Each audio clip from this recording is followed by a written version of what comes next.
I stood before the mirror in the hotel dressing room, adjusting my clothes one last time. The deep violet silk dress was something I had saved for, a custom piece that had cost me an entire month's retirement check. Peonies were embroidered in a dark thread along the collar and cuffs, the fabric shimmering softly under the lights. I smoothed out a non-existent wrinkle, seeing the 60 years of my life etched into the face looking back at me. But today, I had to look my most dignified for my son's wedding. "Mom, are you ready?" Michael pushed the door open, his suit perfectly pressed, his hair combed without a single strand out of place. My son, the groom, looked more handsome than I had ever seen him. "Ready, ready," I said, turning with a smile. I couldn't help but reach out and straighten his bow tie. My son looked so handsome today. Michael dodged my hand with a hint of embarrassment. "Mom, don't. I'm 30 years old." I pulled my hand back gracefully, a pang of bitterness in my heart. Yes, my son was a grown man, and today he would become someone else's husband. From this day forward, I would no longer be the most important person in his life. "Helen, the ceremony is about to start," a crisp voice called from the doorway. Claire was standing there in a stunning white wedding gown, her makeup flawless. She looked as perfect and beautiful as a porcelain doll. She was my future daughter-in-law, 5 years younger than my son, from a wealthy family, a marketing director at a multinational corporation. "Claire, you look so beautiful," I praised her, and I meant it. Claire gave a small smile, but her eyes lingered on me for a moment, her brow furrowing almost imperceptibly. She turned to Michael. "Honey, they're really waiting for us." Michael nodded, took Claire's hand, and they quickly walked away. I took a deep breath and followed them out of the dressing room. The wedding hall was magnificent. Crystal chandeliers cast a brilliant light, and every corner was adorned with fresh flowers and satin ribbons. The guests were impeccably dressed, chatting and laughing. I took my seat in the reserved family section, surrounded by Claire's relatives. They looked me over with scrutinizing eyes, making me feel as though I were sitting on pins and needles.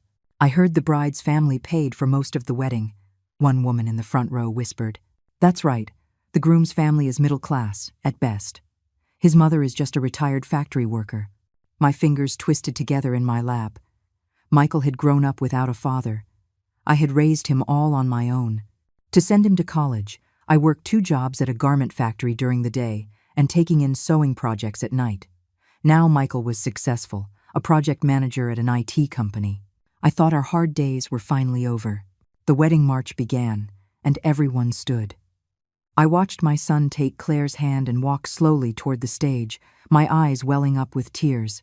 No matter what anyone said, today was the most important day of my son's life, and I was proud of him. The ceremony went smoothly until the officiant announced, "And now we invite the parents of the bride and groom to the stage to receive a toast from the happy couple." I stood up, my heart racing. This was the moment I had been waiting for, to stand before everyone, accept a toast from my son and his new wife, and officially become a mother-in-law. I straightened my dress, ready to walk up. Just then, Claire rushed over to me and said in a low, urgent voice, "Helen, that dress is just too tacky. Please don't embarrass us." I froze, feeling as if a bucket of ice water had been dumped over my head. The guests around us had already started whispering, some looking our way with curiosity. "Claire," I tried to explain, "I had this dress specially made. Please," she pleaded, but her eyes held a hard, non-negotiable edge. "Your dress completely clashes with the style of our wedding. It will look terrible in the photos." My vision blurred, and my throat felt tight. I looked at Michael on the stage, hoping he would say something, but he just stood there awkwardly, avoiding my gaze. The hall grew quiet, and all eyes were on me. I could feel my face burning, my fingers trembling uncontrollably. Then, I did something no one expected. With a small smile, I slowly took off the violet dress. Underneath, I was wearing a quilted vest, made from countless scraps of fabric. It was a kaleidoscope of colors, yet it was surprisingly beautiful and harmonious. On each patch of fabric, a tiny image was embroidered, a baby's footprint, the logo of an elementary school, a university crest, and the dates of all of Michael's important milestones. The room erupted in a flurry of whispers. "What is going on? That vest is so unique. It looks handmade." Claire's face went pale. "Mom, what are you doing?" My voice was soft, but in the suddenly silent hall, it was perfectly clear. "I made this from the clothes Michael wore growing up. Every piece of fabric came from something I sewed for him. From the very first onesie he wore as a baby to the new shirt I stayed up all night to make for him when he left for college." I turned to the guests and held up the lining of my dress, where I had sewn a small family photo, a younger me and a little Michael, standing in front of the tiny house we used to live in. "I'm a seamstress. I don't have a lot of money, but I raised my son with a needle and thread. Today, I wanted to wear something stitched with love to my son's wedding. If that's tacky, then I suppose I'll just have to be tacky." The entire hall was silent. I saw a few older women in the front row dabbing their eyes with handkerchiefs. Claire's expression shifted from shock to fury. "Are you doing this on purpose to embarrass me?" "Claire," Michael finally ran down from the stage and grabbed his new wife's arm. "Don't be like that. She didn't mean it." "I didn't mean it?" Claire scoffed. "Stealing the show in front of all these people? What else could it be? Michael, you have to make a choice, right here, right now. Is it going to be your mother, or is it going to be me?" Michael looked at me, then at Claire, his face a mask of agony and indecision. Finally, he whispered to me, "Mom, please, just go home for now. I'll call you when Claire calms down." In that moment, my heart shattered. I nodded silently, picked up my violet dress from the floor, and turned toward the exit. The sound of murmuring followed me, but I no longer cared. Outside the hotel, the early summer sun was so bright it made my eyes ache. I stood on the sidewalk with no idea where to go. Home? The empty house would only make me feel more alone. Visit an old friend? I didn't want anyone to see me like this. In the end, I boarded a city bus and let it carry me aimlessly through the streets. The scenery outside the window blurred into a smear of colors, just like my thoughts. I remembered when Michael was a little boy, always proudly telling his classmates, "My mom makes the best clothes in the world." Back then, no matter how busy I was, I would always find time to sew him new outfits, and he would always put them on immediately, twirling in front of the mirror. When did my son start to become ashamed of me? The bus reached the end of its line. I got off mechanically and found myself at the city park. It was a place I often came to, quiet and shaded by trees. I found a bench and finally let the tears I had been holding back stream down my face. "Ma'am, are you okay?" a gentle voice asked beside me. I looked up to see a young woman looking at me with concern. She was holding a book and looked like a student from the nearby university. "I'm fine, thank you." I managed a weak smile, wiping my tears. The girl hesitated for a moment, then sat down next to me. "If you need someone to talk to, I don't have anywhere to be today." Perhaps it was the kindness of a stranger, or perhaps it was the emotions I had bottled up for too long, but I found myself telling this girl I had never met everything that had just happened. "So, your daughter-in-law wouldn't let you on stage because she thought your clothes weren't fancy enough," the girl said indignantly after I finished. "That is just awful." And I shook my head with a bitter smile. Maybe I just don't understand fashion anymore. Young people have their own tastes. I shouldn't have been so stubborn. "No, ma'am, this isn't about fashion. It's about respect," the girl said earnestly. "You sacrificed so much for your son. They should be grateful, not ashamed." Her words warmed my heart. We talked for a long time, until the sun began to set. Before she left, she insisted on getting my phone number. "Ma'am, my name is Maya. If you ever need anything, please call me." By the time I got home, it was completely dark. I turned on the lights, and the empty house felt especially cold and desolate. There were a few messages on the answering machine, all from old friends congratulating me and asking how the wedding went. I didn't reply. I just sat on the sofa, staring at Michael's photos on the wall. The phone rang suddenly. I hesitated, then picked it up. "Mom, it's me." Michael's voice sounded weary and heavy. "Hello," I said, not knowing what else to say. "Claire is still really upset about today. She said you deliberately made a scene to humiliate her." My heart clenched again. "Michael, you know I would never do something like that." There was a long silence on the other end. "I know, Mom, but Claire's pregnant. Her emotions are all over the place. Can you just apologize? For me, and for the baby." My hand holding the phone trembled. Pregnant? They had kept such huge news from me. And now, my son was asking me to apologize to the person who had publicly humiliated me. "Michael, I was very hurt today," I said, trying to keep my voice steady. "But I will not apologize, because I did nothing wrong. If my presence is going to be an embarrassment to you, then I can stay out of your life." "Mom, what are you talking about?" Michael sounded agitated. "That's not what I mean." "I'm tired. I'm going to bed," I said softly and hung up the phone. Tears streamed down my face again. That night, I tossed and turned, unable to sleep. Sometime in the early hours of the morning, I made a decision. I would move away, to a small town down south. The cost of living was lower there. I could open a small tailor shop and live out the rest of my days in peace. If my existence only made things difficult for my son, then it was better to leave. The next morning, I started packing. Just as I was putting a photo album into a box, the doorbell rang. Through the peephole, I saw Michael standing outside alone. His eyes were red and swollen. He clearly hadn't slept. I took a deep breath and opened the door. I opened the door to find Michael standing there, his suit wrinkled, his eyes bloodshot. He was holding a plastic bag with a few takeout containers inside. "Mom, I brought you some breakfast." His voice was hoarse, and he couldn't meet my eyes. I stepped aside to let him in, saying nothing. In the kitchen, I took out plates and quietly set out the bagels and coffee he had brought. The son who once shared every detail of his life with me now sat across from me with his head bowed, like a child who had done something wrong. "Mom, about yesterday." Michael finally broke the silence. "How is your wife?" I interrupted him, deliberately using the formal term instead of her name, Claire.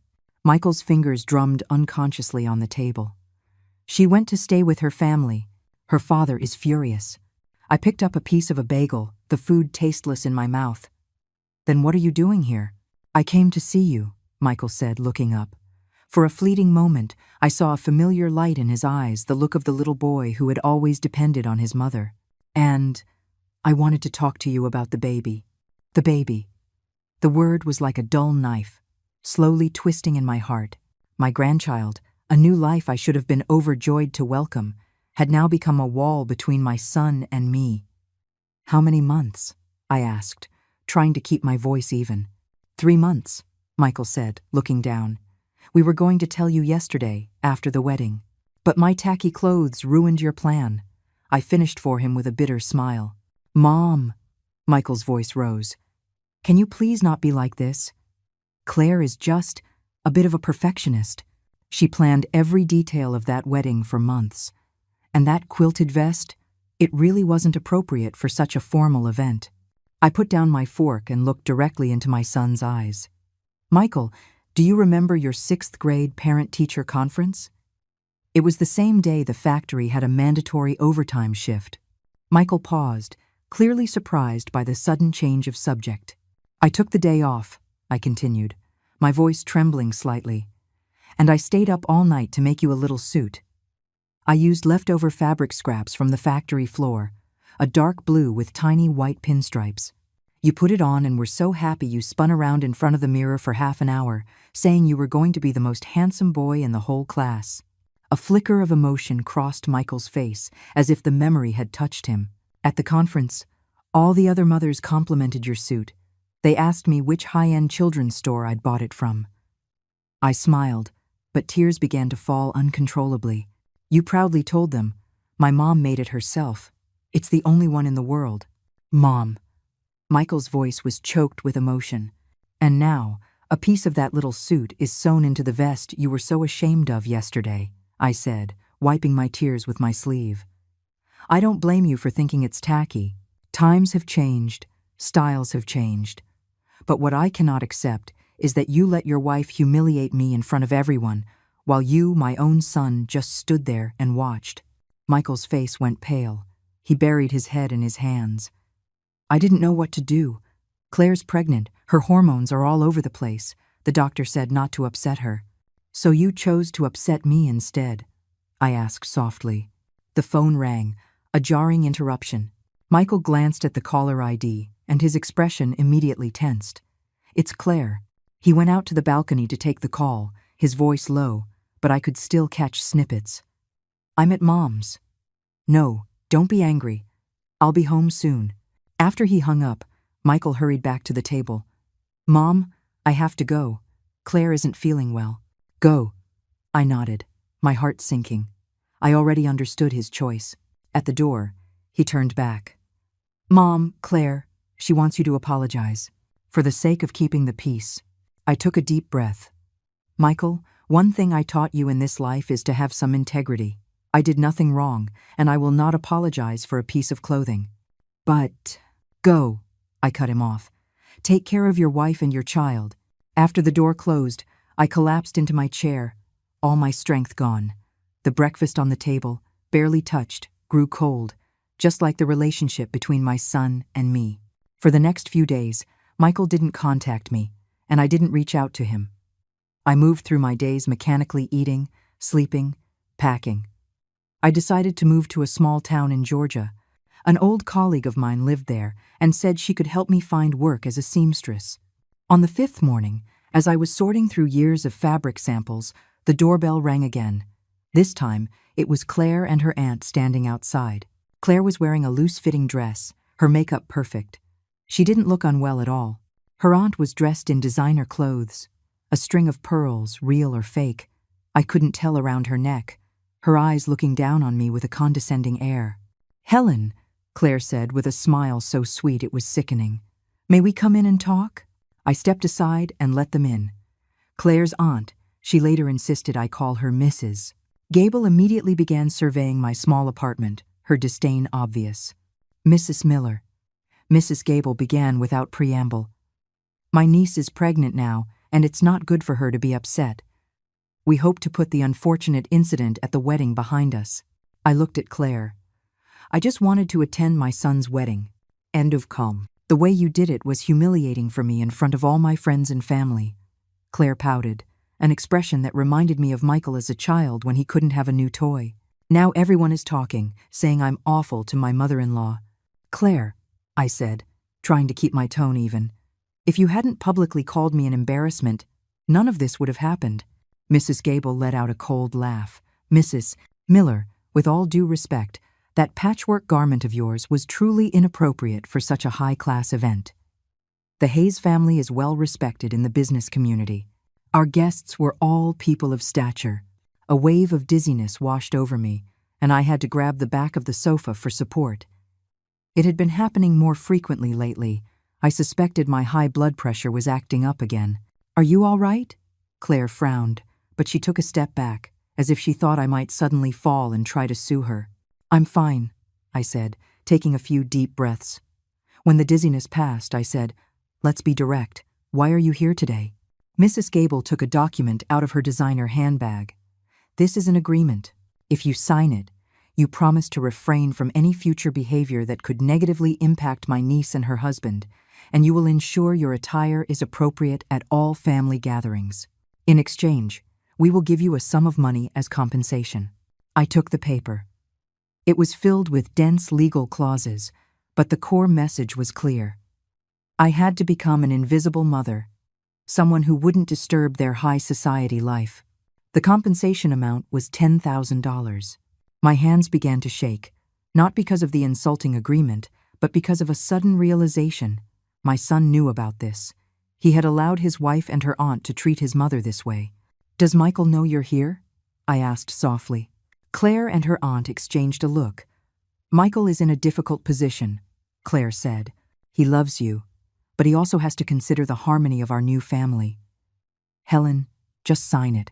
It will make things easier for everyone." I slowly tore the agreement in half. "Please leave, and tell Michael that his mother may be poor, but she hasn't lost her integrity." Mrs. Gable's face turned livid. "Helen Miller, don't be ungrateful. Do you really think your son will side with you? He's part of the Hayes family now, with a bright future ahead of him. If you truly cared for him, you'd know what to do." "Aunt, don't get worked up," Claire said, calming her aunt before turning back to me. "Helen, please reconsider. Michael and I have a doctor's appointment next week for the baby. We'd like to have your answer before then." After they left, I sat on the sofa, feeling a weariness I had never known before. It wasn't physical exhaustion, but a deep, bone-wearying disappointment and sorrow. I picked up the phone and dialed Michael's number. It rang for a long time before he answered. "Mom." His voice was cautious. "Your aunt and your wife were just here," I said flatly. "They offered me $10,000 in exchange for a promise not to embarrass you again." There was a long silence on the other end. "Mom, they were just trying to keep the peace," he finally said, his voice full of torment. "Michael," I cut him off, "I'm going to ask you one last question. If I signed that paper, would you be happy? Would you still be ashamed to have me as your mother?" "Mom, I've never—" "Answer me," I insisted. Another silence. Then I heard him say, so quietly I almost missed it, "Mom, sometimes people have to compromise." My heart turned to ice. "Fine, I understand. Michael, from this day on, you live your life, and I'll live mine. I won't bother you again." "Mom, what does that mean?" "It means," I said, fighting to control the tremble in my voice, "I'm moving away, down south. You won't have to worry about me embarrassing you in front of your friends and family anymore." "No," Michael's voice suddenly rose. "You can't just leave. We need to talk." "There's nothing left to talk about," I said softly. "Take care of yourself. And the baby." After hanging up, I broke down completely. But strangely, amidst the tears, I felt a sense of release. I finally understood. My son had made his choice, and now I had to make mine. Over the next few days, I packed with a new sense of urgency. This old apartment, my home for over 20 years, was filled with memories of Michael and me. Pictures of him from every age hung on the walls, his school awards sat on the bookshelf, and the suit he wore to his high school prom, one I had also made by hand, was still in the closet. Packing each item felt like reliving the sweet and bitter moments of the past. The hardest thing to part with was my sewing machine, my old, trusty Singer. It had been my companion through countless nights of work, all to provide for my son. Just as I was debating whether to take the heavy machine with me, the doorbell rang again.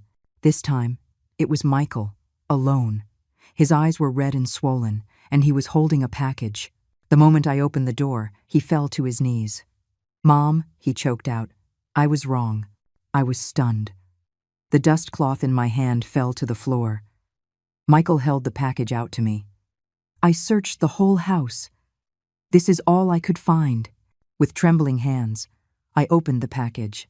Inside were scraps of old fabric, remnants of the clothes I had made for Michael when he was a child.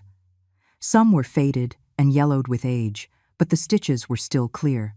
"I remember you said the vest was made from my childhood clothes." Michael's voice was thick with tears. "I was hoping you could make another one. Not for me, for your grandchild." I stroked the fabric scraps, my heart aching. "Michael, Mom, I've been thinking a lot these past few days," he said, looking up, tears streaming down his face. "After you left, I went back to our old house. Standing in that little room, I suddenly remembered you, sitting under that dim desk lamp, sewing clothes for me, one stitch at a time." He wiped his eyes. "I remember your fingers were always pricked and bleeding from the needle, but you always just smiled and said it was nothing. I remember how every time I put on a new outfit, your eyes would shine with pride and satisfaction. How could I ever call those clothes tacky? They were stitched together with your love." I helped him to his feet, and we held each other, weeping. In that moment, I saw my little boy again, the boy who would proudly show off the clothes his mother made to the whole world.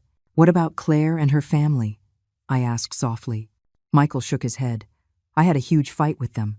I told them if they couldn't respect you, then this marriage was over." He gave a bitter laugh. "Even though it's already happened, I told her I could get a divorce." I looked at him in shock. "Don't be ridiculous. Claire is pregnant." "Mom," Michael said, gripping my hands, "the baby needs a grandmother. And I need my mom. My real mom, not some silent, invisible person bound by an agreement." I sighed, a mix of emotions swirling within me. "Michael, it's not that simple. Claire is your wife. You're about to have a child. A peaceful home is important.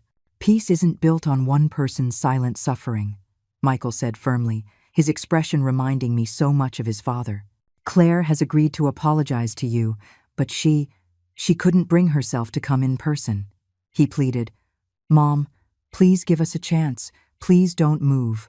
Looking into my son's earnest eyes, my resolve softened.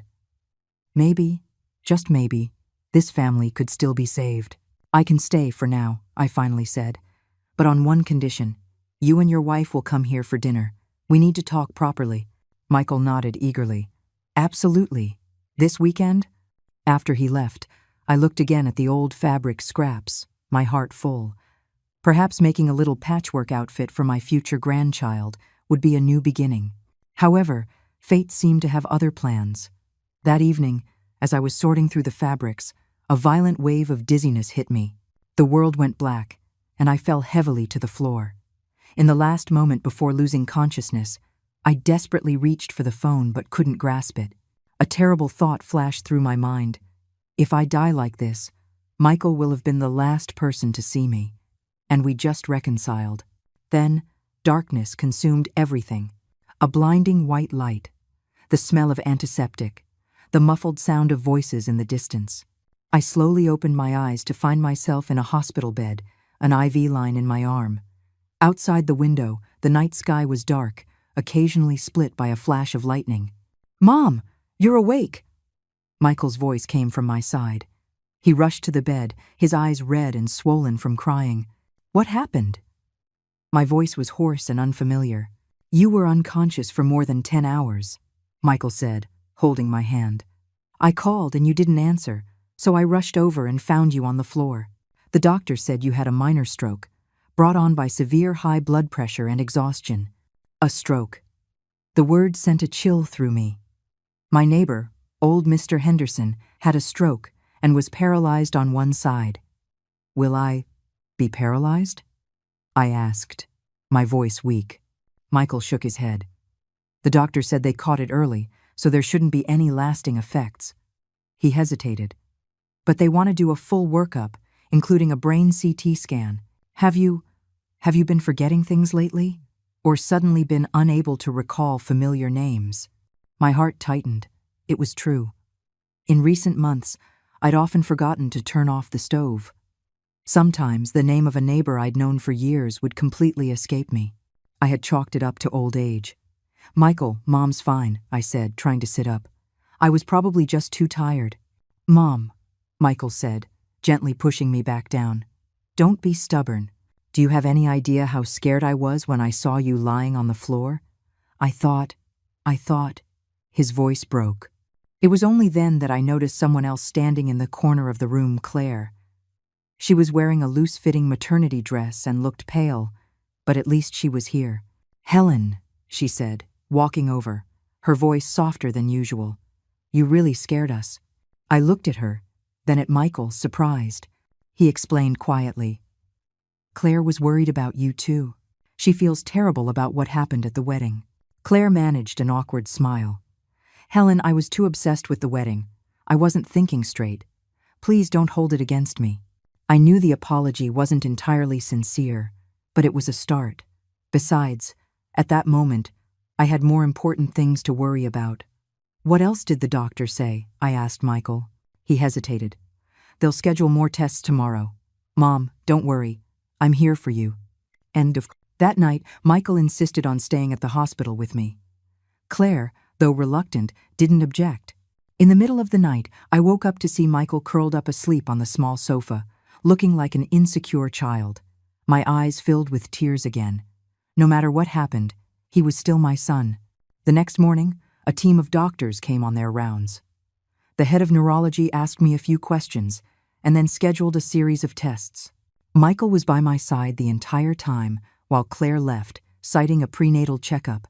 During the MRI, the loud humming of the machine made my heart race.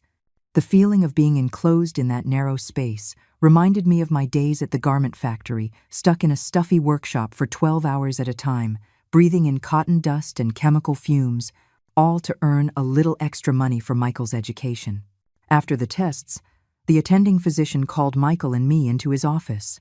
He looked at the results with a grave expression, and my heart sank.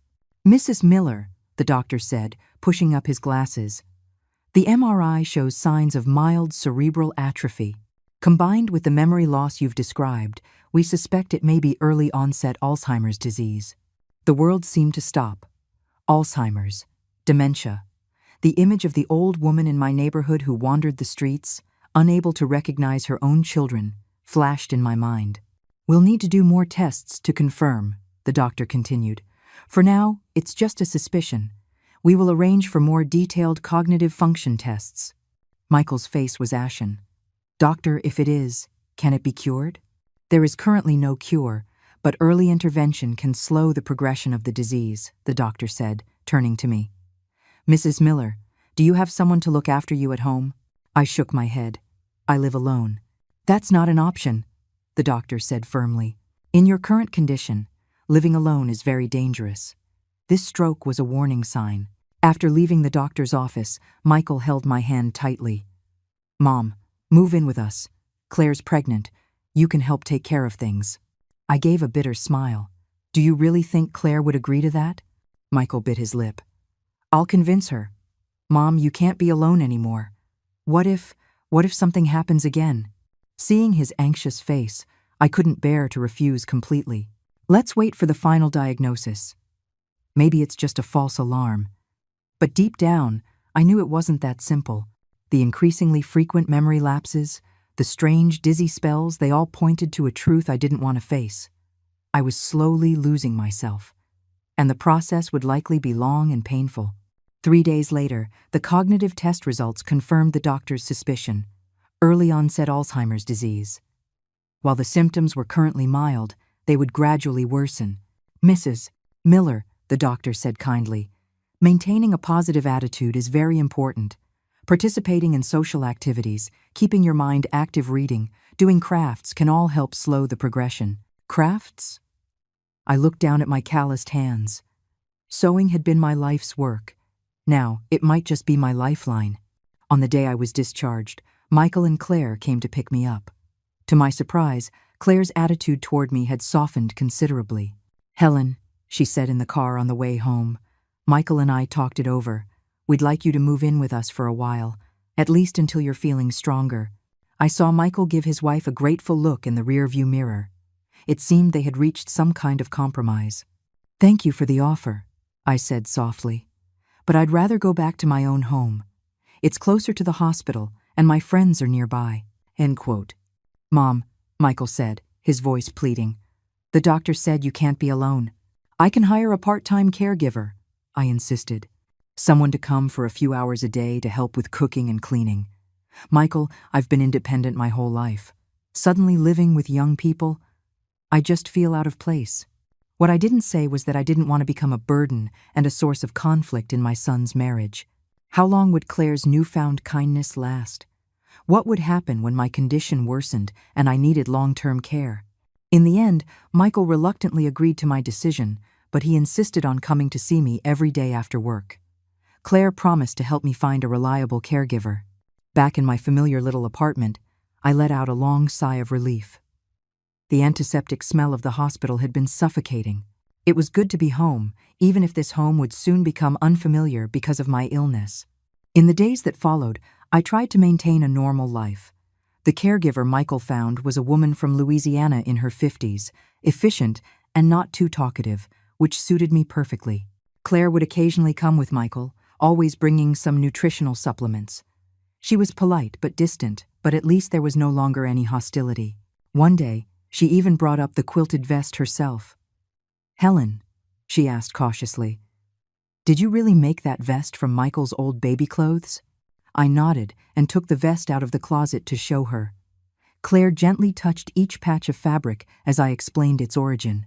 "This piece is from the blanket he came home from the hospital in," I said, pointing to a pale blue cotton square. "This plaid fabric was from the shirt he wore on his first day of school. This navy corduroy was from his middle school graduation." Claire's eyes lit up. "Helen, that's so meaningful.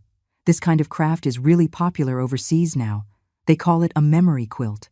One can sell for thousands of dollars." I looked at her, surprised. You like this? For the first time, she showed a genuine smile.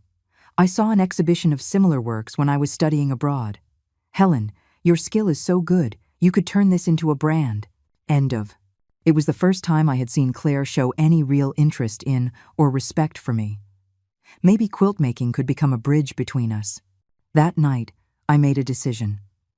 I would take up my sewing work again, not just to slow the progression of my illness, but to rediscover my own value and dignity.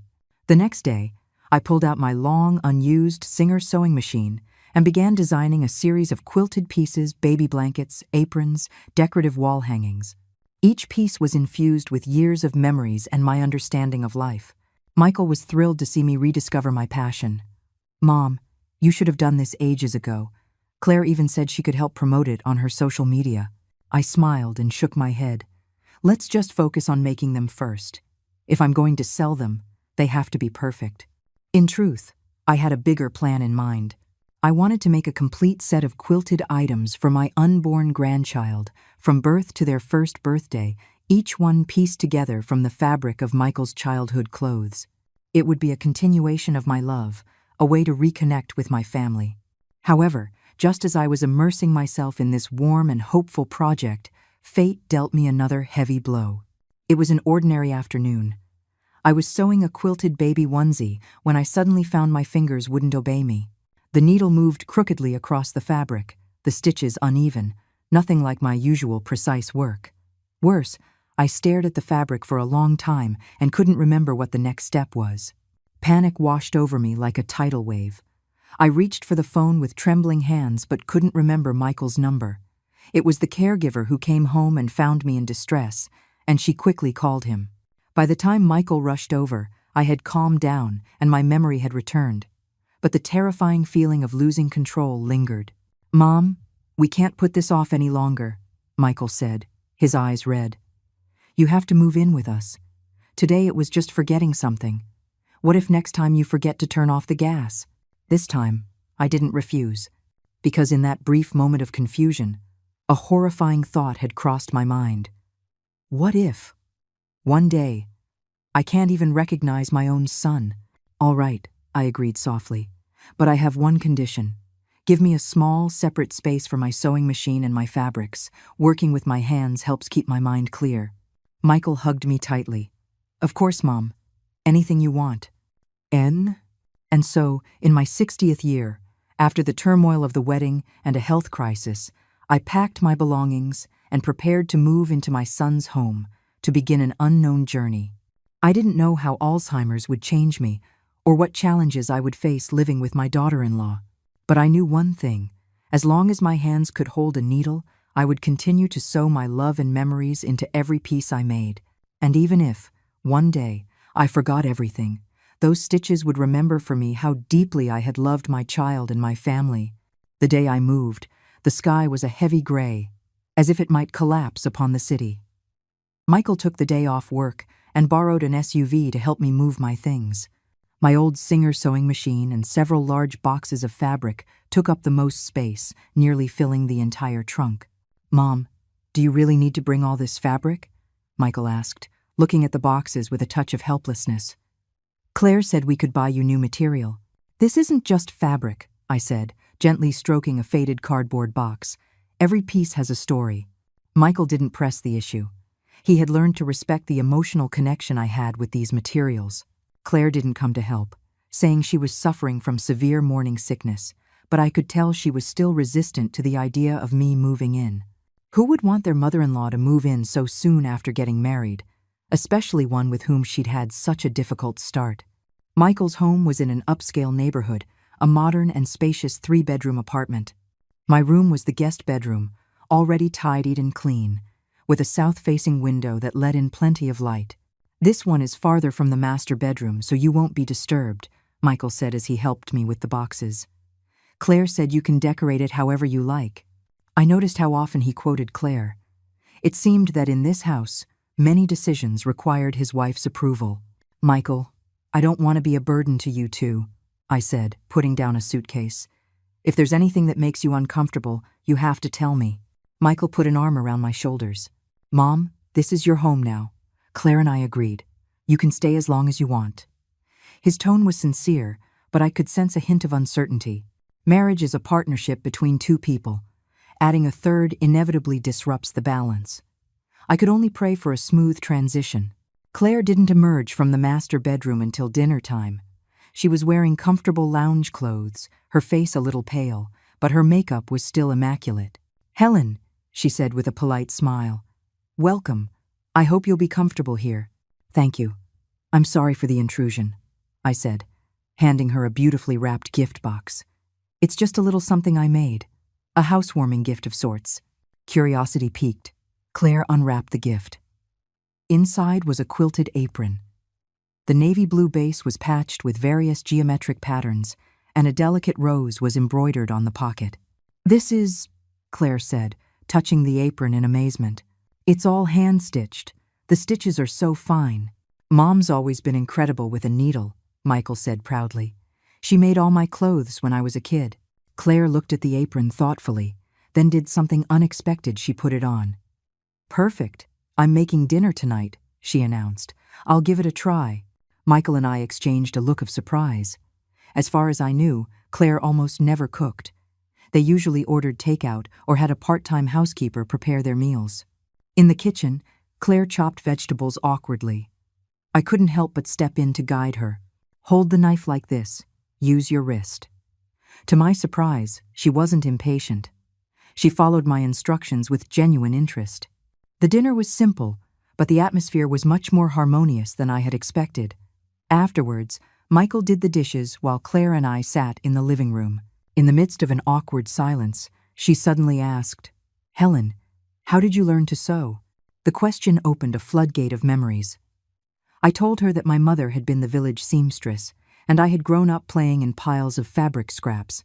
By 12, I could make a shirt on my own, and by 16, I could replicate fashions from magazines. After the economic reforms, I went to work in a garment factory in the city, where I met Michael's father. "What happened then?" Claire asked, clearly intrigued by my story. "Then, his father passed away from an illness, leaving Michael and me on our own," I said, glossing over those difficult years. "Sewing became how we survived." Claire was silent for a moment, then said, "Helen, have you ever thought about opening a studio? With your skill, you could do high-end custom work." I laughed. "At my age? I don't have the energy for that anymore. Just doing some crafts to keep my hands and mind busy is enough." "No, I'm serious." Claire's eyes lit up. "I work in marketing, and I know a lot of people in the fashion industry. Handmade quilts, especially pieces with a personal story, are very popular right now." And just like that, we had our first real conversation. I discovered that, setting aside the tension of our relationship, Claire was a smart and business-savvy young woman, and she, in turn, seemed to see me in a new light, not just as a dowdy mother-in-law, but as a woman with a story and a skill. That night, lying in the unfamiliar bed and listening to the rain pattering against the window, I felt a flicker of hope. Maybe, living under the same roof, we could truly find a way to coexist peacefully. But the peace was short-lived. The next morning, I was woken by the sound of a fierce argument. "How many times have I told you to squeeze the toothpaste from the bottom? Your mother has only been here for one day, and you're already getting sloppy." Claire's voice was sharp and piercing. "Keep your voice down. Mom will hear you," Michael whispered back. "I don't care. And another thing, those boxes of fabric have taken over the entire storage closet. There's no room for my workout equipment." I curled up under the covers, my heart aching. It had only been one day, and I was already the cause of their fights. I quietly got out of bed and decided to take a walk in the nearby park to give them some space. The park was quiet in the early morning. I sat on a bench, staring at the mist rising from the lake. My phone rang. It was Michael.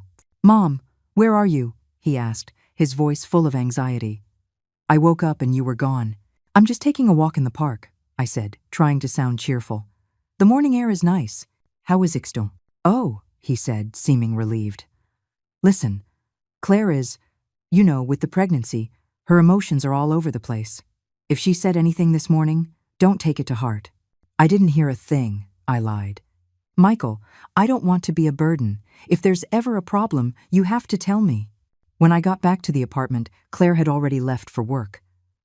Michael explained that something urgent had come up at the office. We both tacitly avoided mentioning the morning's argument. In the days that followed, I tried to make myself as inconspicuous as possible. While they were at work, I stayed in my room quilting or went for walks. By the time they came home in the evening, I would have a simple dinner ready. Gradually, Claire stopped criticizing my home cooking and even started complimenting a few of the dishes she liked. But beneath the calm surface, an undercurrent of tension remained. I noticed Michael growing quieter, with dark circles under his eyes. Claire's moods would swing from overly friendly to ice cold, and my own memory problems were getting worse. Sometimes I would forget to turn off the faucet or ask the same question multiple times. One weekend afternoon, things finally came to a head. I was in the living room, organizing some of my finished quilts, when Claire came home with a few of her friends for tea. They were all amazed by my work, and one of her friends even offered to buy a piece for a high price. "Helen's skills have been passed down in her family," Claire announced proudly. "You rarely see this kind of traditional quilting anymore." I was flattered and immediately offered to give her friend one of the smaller pieces as a gift. However, as soon as her guests left, Claire's expression turned sour. "Helen," she said coldly, "in the future, please do not promise to give things away without my permission. She is my friend, and that creates a social obligation for me." I was stunned. "I'm sorry, I didn't realize." "And another thing," she continued, "can you please organize your fabrics? Mrs. Thompson almost tripped over one of your boxes in the hallway. This is an upscale building, not your old rundown apartment." Every word was like a knife in my heart. I nodded silently, gathered my things, and went back to my room. That evening, I told Michael what had happened, hoping he could gently remind Claire to be more mindful of her words. I never imagined it would trigger their most explosive fight yet. I heard things being thrown in the master bedroom and Claire's piercing screams. "You only ever think about your mother's feelings. Have you ever thought about mine? This is my house. She's my mother, and she's been trying her best to adapt. Then make her move out. I can't take it anymore." I sat on the edge of my bed, my hands shaking. The thing I had feared most had happened. I had become the destroyer of my son's marriage. That night, I tossed and turned, and finally made a painful decision. The next morning, after they left for work, I started to pack my bags. I wouldn't wait for the conflict to escalate beyond repair. I would leave while I still had some dignity left. I was halfway through packing when the doorbell rang. Standing outside was a well-dressed, middle-aged man holding a fruit basket. "Excuse me, is this the home of Mrs. Helen Miller?" he asked politely. I nodded. "I'm Helen Miller." "Mrs. Miller, hello. My name is Edward Hayes," he said, handing me a business card. "Claire's father." I took the card in surprise and invited him in. Edward Hayes carried himself with an air of sophistication, but his eyes were sharp, the look of a shrewd businessman. "Mrs. Miller, I'll be direct," he said, sitting down. "I'm here about the situation between you and my daughter." My heart sank. It seemed Claire had complained to her father. "Mr. Hayes," I said bluntly, "I was just about to move out. I don't want to interfere in the children's lives." He shook his head. "You misunderstand. I'm not here to ask you to leave. On the contrary, I'm here to ask for your help." What he said next left me speechless. "You misunderstand," he repeated. "I'm not here to ask you to leave. On the contrary, I'm here to ask for your help." Oh. Edward's words left me frozen, my fingers gripping the armrest of the sofa. The sunlight streaming through the window cast his profile in silhouette, outlining a shape that was hauntingly familiar. A wave of dizziness washed over me, not from my Alzheimer's, but because his face, the shape of his eyes, the set of his brow superimposed itself over an image from deep within my memory. "Mr. Hayes, I don't understand," he stammered. Edward reached into his suit jacket and pulled out a faded photograph, gently pushing it across the coffee table toward me. "Helen Miller, it's been 35 years. You've changed, but the spirit in your eyes is exactly the same." The photograph was of two young people, taken in the 1980s, with a scenic lake in the background. The girl wore her hair in braids and a simple floral dress. The boy wore thick-rimmed glasses, his white shirt tucked into olive green trousers. It was me, and Edward Hayes. No, back then, his name was Eddie.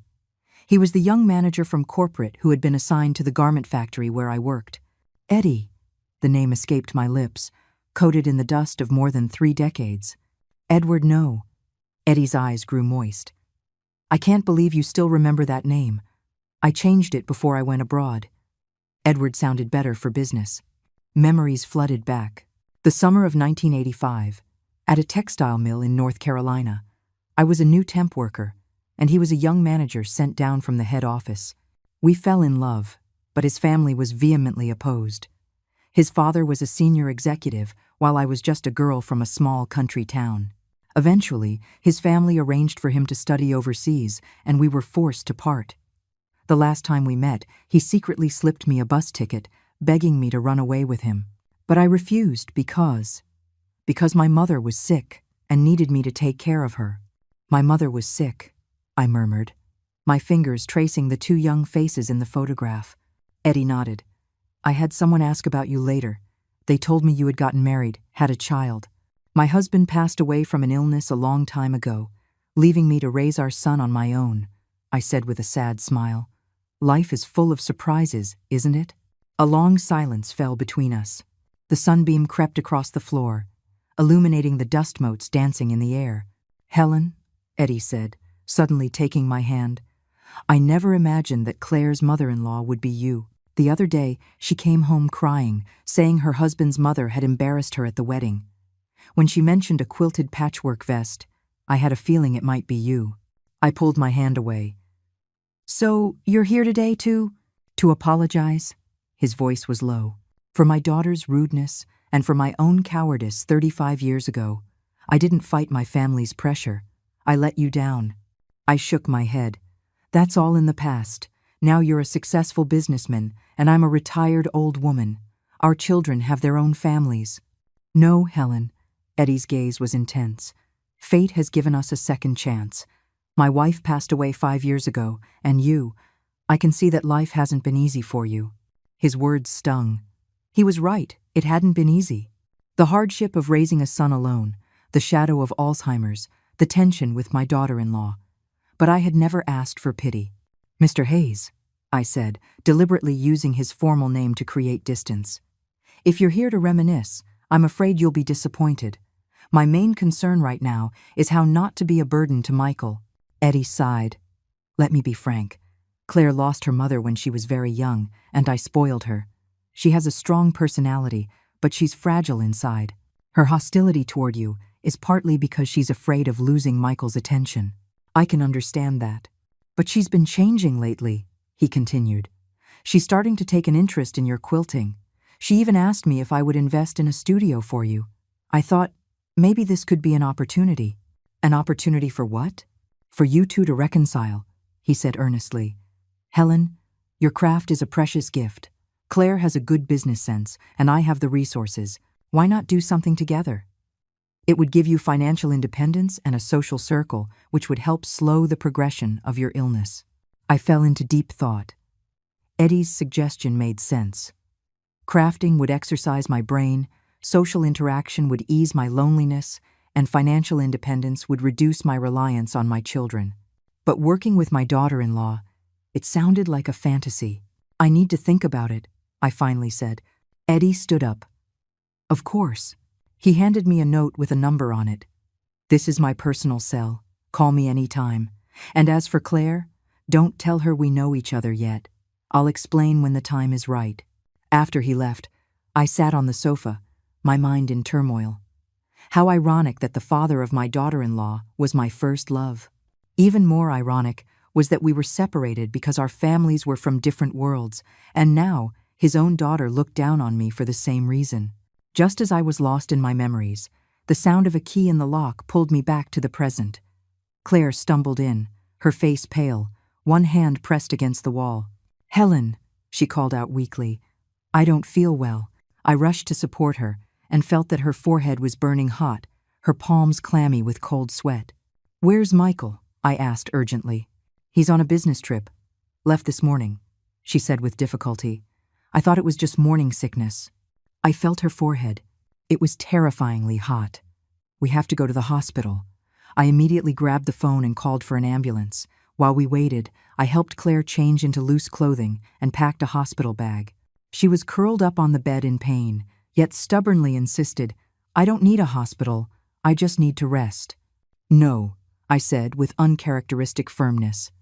"A high fever is very dangerous for a pregnant woman."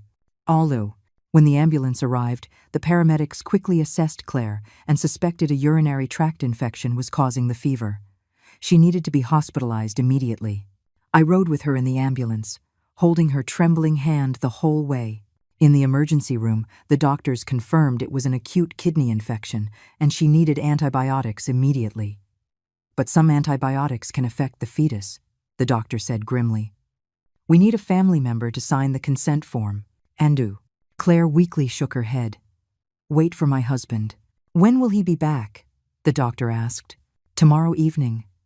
Claire's voice was faint. The doctor frowned. "We can't wait that long. Her condition could worsen." "I'll sign." I stepped forward. "I'm her mother-in-law." Claire looked at me, surprised. The doctor hesitated. "We usually require an immediate family member. Her father is out of the country, her mother passed away, and her husband is on a business trip," I said firmly. "Right now, I am the closest family she has. I will take full responsibility." Perhaps seeing the determination in my eyes, the doctor finally agreed. After signing the forms, I called Michael and Eddie, then sat by Claire's bedside. Looking at her pale face and slightly swollen belly, I felt a surge of protectiveness. After the IV drip started, Claire's fever began to subside. In a state between sleep and wakefulness, she suddenly grabbed my hand. "Helen, why are you being so good to me?" I gently wiped the sweat from her forehead. "Silly girl, you're my daughter-in-law, and you're carrying my grandchild. Who else would I be good to?" A single tear rolled down from the corner of her eye. "But I was so awful to you." "Don't talk about the past," I patted her hand. "Just rest now, I'm right here." The night grew late. The only sounds in the room were the rhythmic beeping of the monitor and Claire's steady breathing. I gazed at the moonlight outside the window, remembering what Eddie's mother had said to me 35 years ago. "You're not from the same world. You two will never work out." Now history was repeating itself. Only the roles were reversed. Was the class divide truly an insurmountable chasm in love and family? In the early morning hours, Eddie rushed to the hospital. Seeing his daughter sleeping peacefully, he let out a sigh of relief, then turned to me. "Thank you, Helen." "Don't thank me. She's my family too," I said, exhausted. Eddie handed me a cup of hot coffee. "You go get some rest. I'll stay with her." I shook my head. "Michael won't be back until tomorrow. I'll stay tonight. You have work in the morning. Go home." He hesitated, then finally nodded. "Call me if anything happens." After Eddie left, I continued my vigil. As dawn broke, Claire woke up. Seeing me still there, her eyes reddened. "Helen, you didn't sleep at all?" I smiled and poured her a glass of warm water. "I'm old. I don't need much sleep. Are you feeling better?" She nodded, taking small sips of water, then suddenly said, "Helen, I'm so sorry." I paused. "For what?" "For everything." Her voice choked. "For what I did at the wedding, for my attitude, for what I said when my friends were over, the things I said to you." I took her hand. "It's all in the past. The most important thing now is for you to get well and protect the baby." "You don't hate me?" she asked, her eyes filled with tears. "How could a mother-in-law hate her daughter-in-law?" I shook my head with a smile. "Families have bumps in the road. What matters is understanding each other." Claire suddenly broke down crying. "Helen, I'm actually so scared." "Scared of what?" "Of being a bad mother," she sobbed. "I grew up without a mom. I don't know how to be one. And when I saw how close you and Michael are, I was jealous. My heart ached for her. So that was it." Behind her hostility was this simple yet complex emotion. A girl who had lost her mother, jealous and desperate for the very mother. Son bond she saw. "Claire," I said, gently stroking her hair, "you're going to be a wonderful mother. A mother's love is an instinct. It doesn't need to be learned. And besides, You have me now." She fell into my arms, crying like a child. I held her, patting her back gently, just as I had comforted Michael so many years ago. In that moment, all the barriers and resentments between us dissolved, leaving only the most elemental connection between two women, one about to become a mother, and one who had raised her son all on her own. That afternoon, Michael rushed back to the hospital. When he saw his wife and mother getting along peacefully, he was speechless. "What's wrong? Don't you recognize your own wife and mom?" I teased. Michael's eyes reddened. "Mom, thank you." "For what? Isn't this what family is for?" I patted my son's shoulder. "You stay with Claire. I'm going home to make some nourishing soup."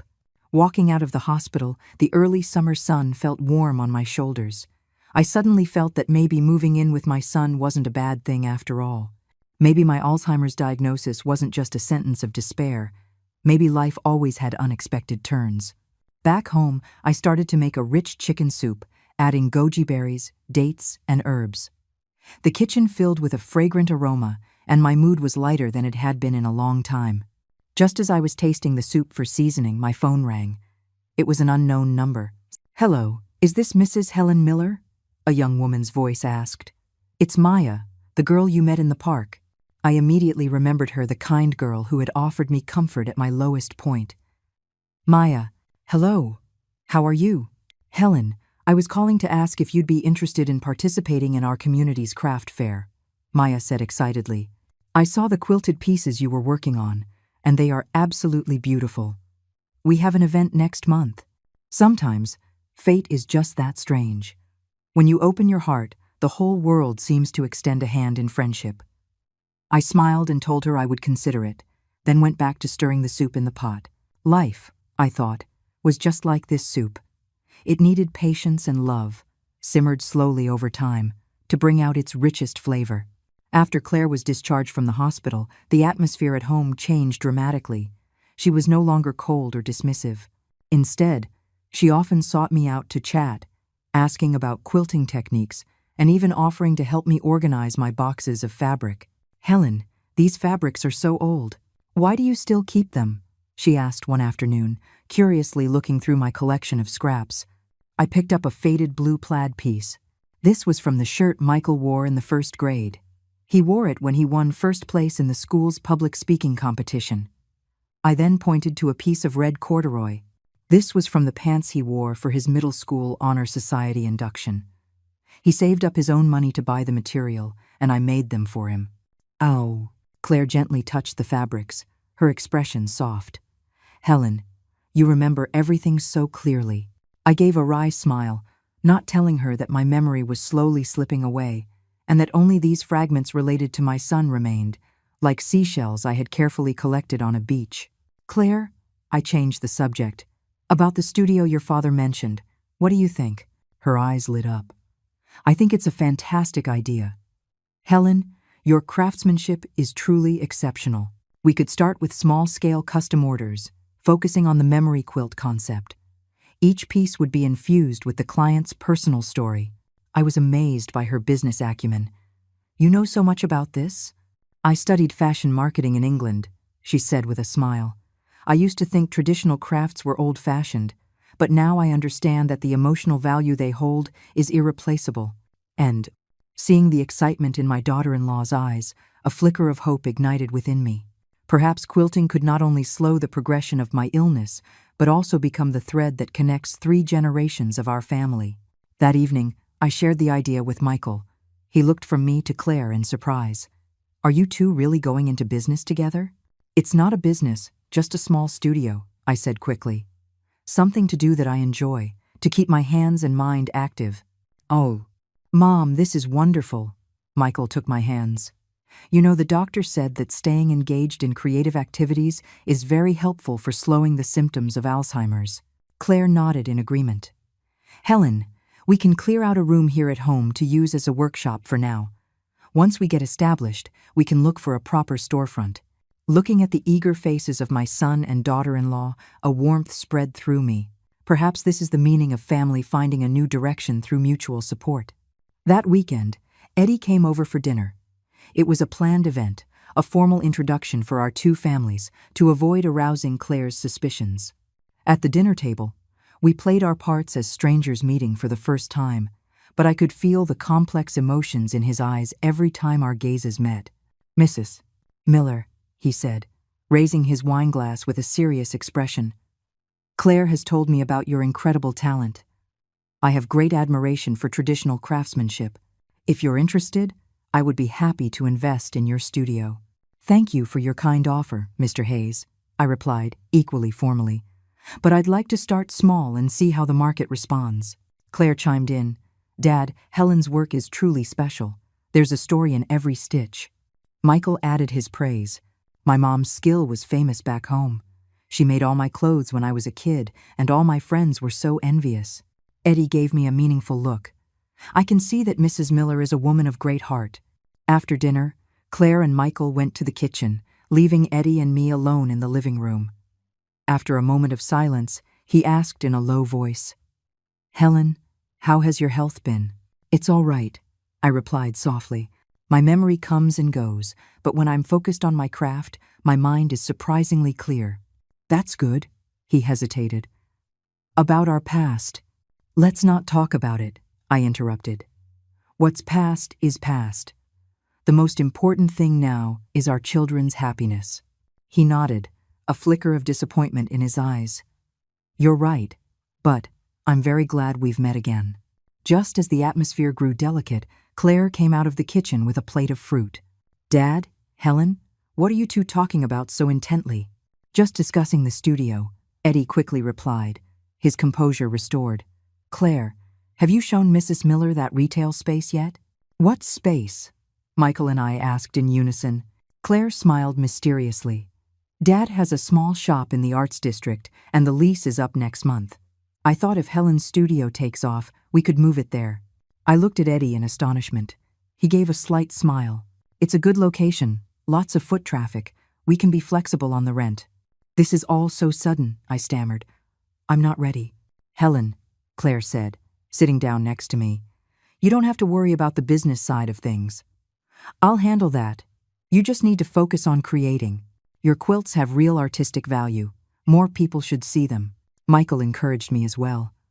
"Mom, just give it a try. Even if it doesn't work out, at least you'll have tried." Under the gaze of 3 pairs of expectant eyes, I finally nodded. "All right, let's give it a try." And just like that, my quilting studio project was officially launched. Claire was a whirlwind of action, immediately starting on renovation plans. Michael handled the legal paperwork and finances. As for me, I began to systematically organize my existing work and design new patterns. In the midst of all the activity, my Alzheimer's symptoms seemed to recede. Every day, I was focused on designing and sewing, and my mind felt unusually clear, my memory more solid. The doctor had said that creative activities could stimulate the brain to form new neural connections. Perhaps this was what they meant by use it or lose it. A week later, Maya came to visit, bringing the detailed plans for the community craft fair. "Helen," she said excitedly, "we want to feature your work as the main exhibit. The theme is Memories in the Stitches." "Aptu." Claire's eyes lit up. "That's a brilliant theme. It's the perfect preview for our studio." "What studio?" Maya asked curiously. When she learned about our plans, she clapped her hands in delight. "What a coincidence! I'm a graduate student at the Art Institute, and my specialty is the modern application of traditional crafts." "Helen, could I possibly intern at your studio? I'd love to learn traditional quilting techniques from you." "Oh." I looked at this enthusiastic young woman, remembering the warmth she had shown me at my lowest point. "Of course, you can," I said with a smile. "But I'm a very strict teacher." "No problem." Maya gave a playful salute. "A strict teacher produces great students." And so, my life suddenly became rich and colorful. Every morning, I woke up full of energy. After breakfast, I would start working in our makeshift studio. After work, Claire would come to discuss business plans. And on weekends, Maya would come to learn from me and help catalog my work. Occasionally, Eddie would stop by, bringing imported fabrics or design books. A month later, my work was a resounding success at the community craft fair. On the day of the event, I wore a quilted silk dress I had designed myself and stood by my pieces, accepting compliments from visitors and interviews from the media. The works on display included a wall hanging made from Michael's childhood clothes, a fabric portrait based on an old photo of Eddie and me, and a series of baby items for my unborn grandchild. Each piece told a story and touched the hearts of countless viewers. Mrs. Miller, a local TV reporter, asked during an interview, "What inspired you to integrate personal memories into the traditional art of quilting?"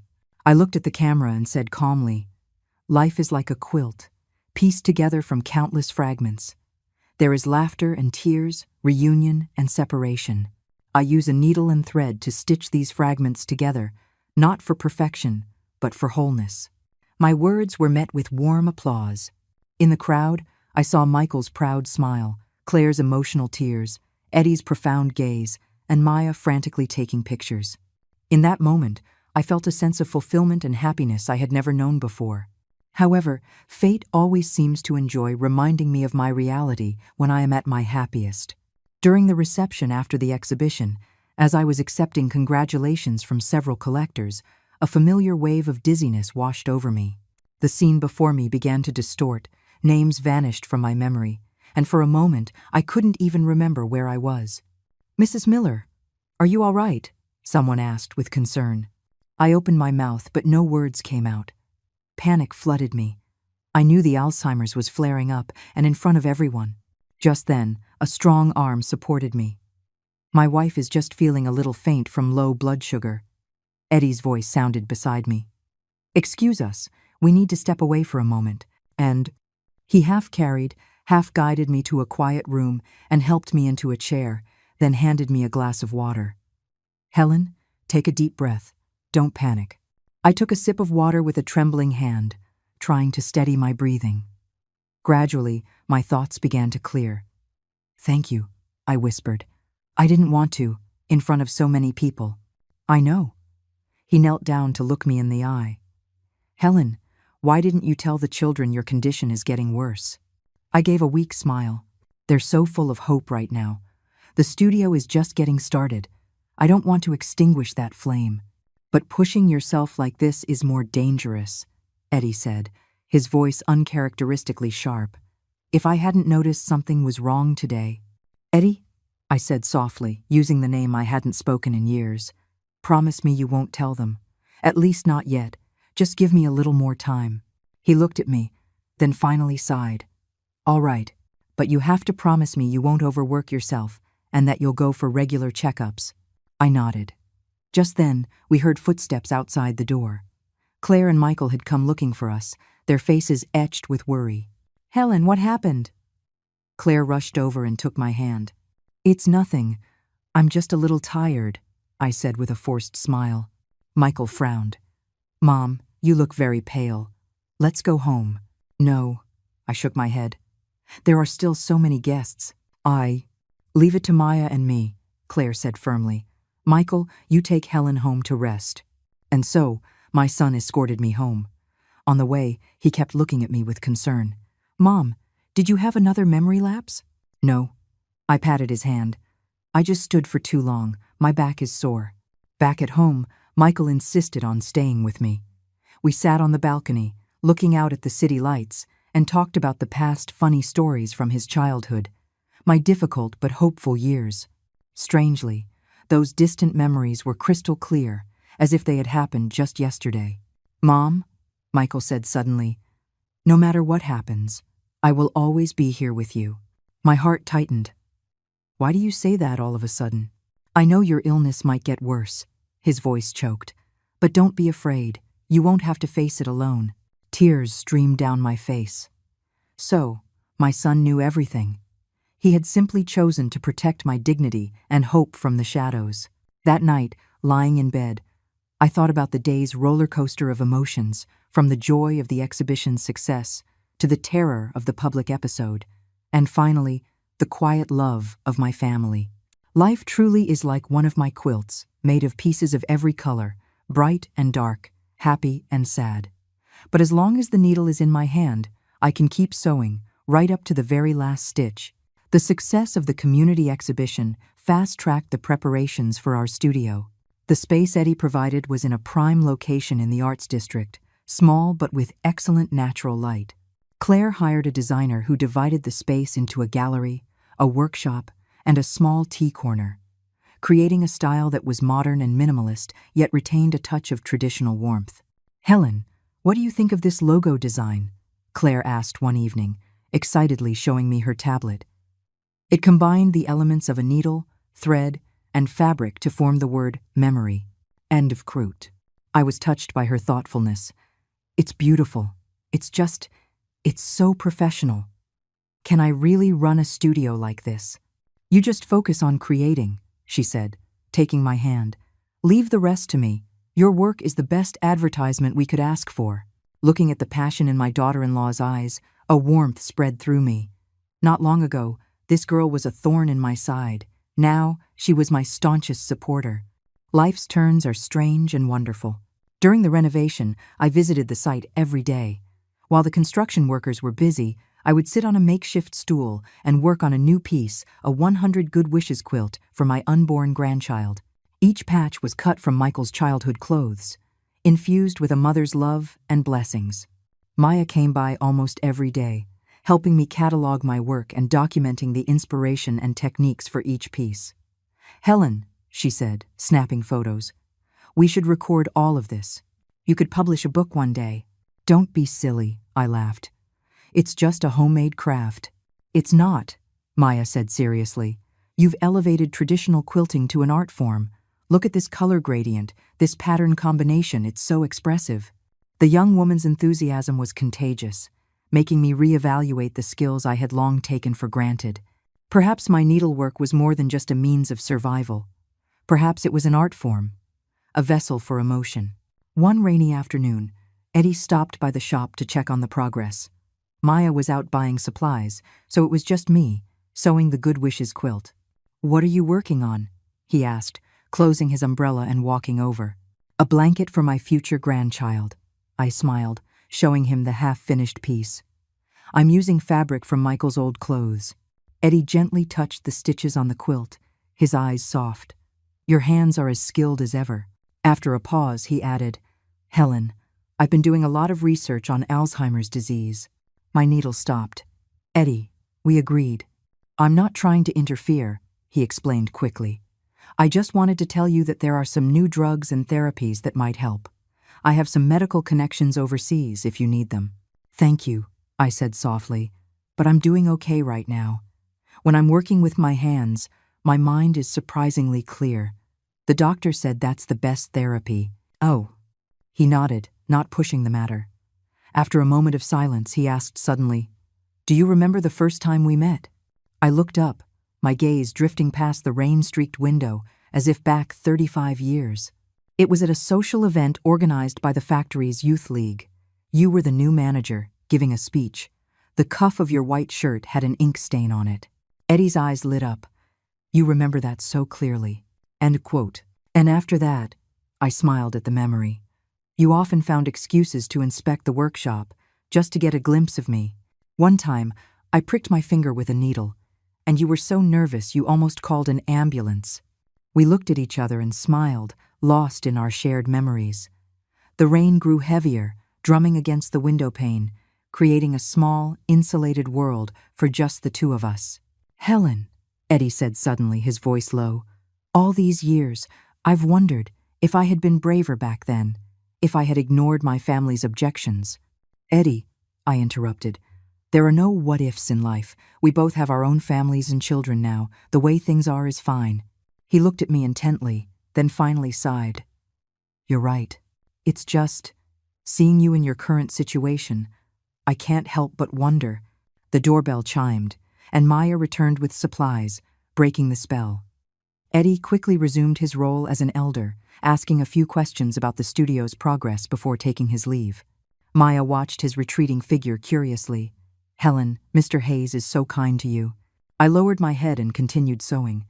"He's just doing it for Claire's sake." "Is he?" Maya said thoughtfully. "I don't know. The way he looks at you seems different." My heart skipped a beat. I changed the subject. "So, which pieces do we need to catalog today?" The day the studio officially opened, the sun was shining brightly. Claire had planned a small opening ceremony and invited many people from the media and the industry. I wore a quilted silk dress I had designed myself and stood at the door to greet the guests, feeling both nervous and excited. "Helen!" Maya ran over, beaming. "The TV station is here. They want to interview you, and the Craft magazine wants to do a feature story." I looked at Claire in surprise. She winked. "I sent out a few press releases. I didn't expect such a great response." During the interviews and tours, my quilts received endless praise. The pieces that incorporated personal memories were particularly moving: the wall hanging made from Michael's baby clothes, the fabric art that replicated old photographs, and even a jacket pieced together from various work uniforms, telling the story of an ordinary working woman's life. "Mrs. Miller," an art critic said, taking my hand, "your work transcends the category of traditional craft. It has reached the level of emotional art. Stitched into these threads is the collective memory of a generation." Such high praise was overwhelming. I had never imagined my needlework would be called art, let alone that I would one day stand in the spotlight, receiving applause. Just as the event was in full swing, I saw a familiar face in the crowd: my old colleague from the factory, Patty, whom I hadn't seen in years. She pushed through the crowd, her eyes filled with tears. "Helen, it really is you." I saw the report on TV and came as fast as I could.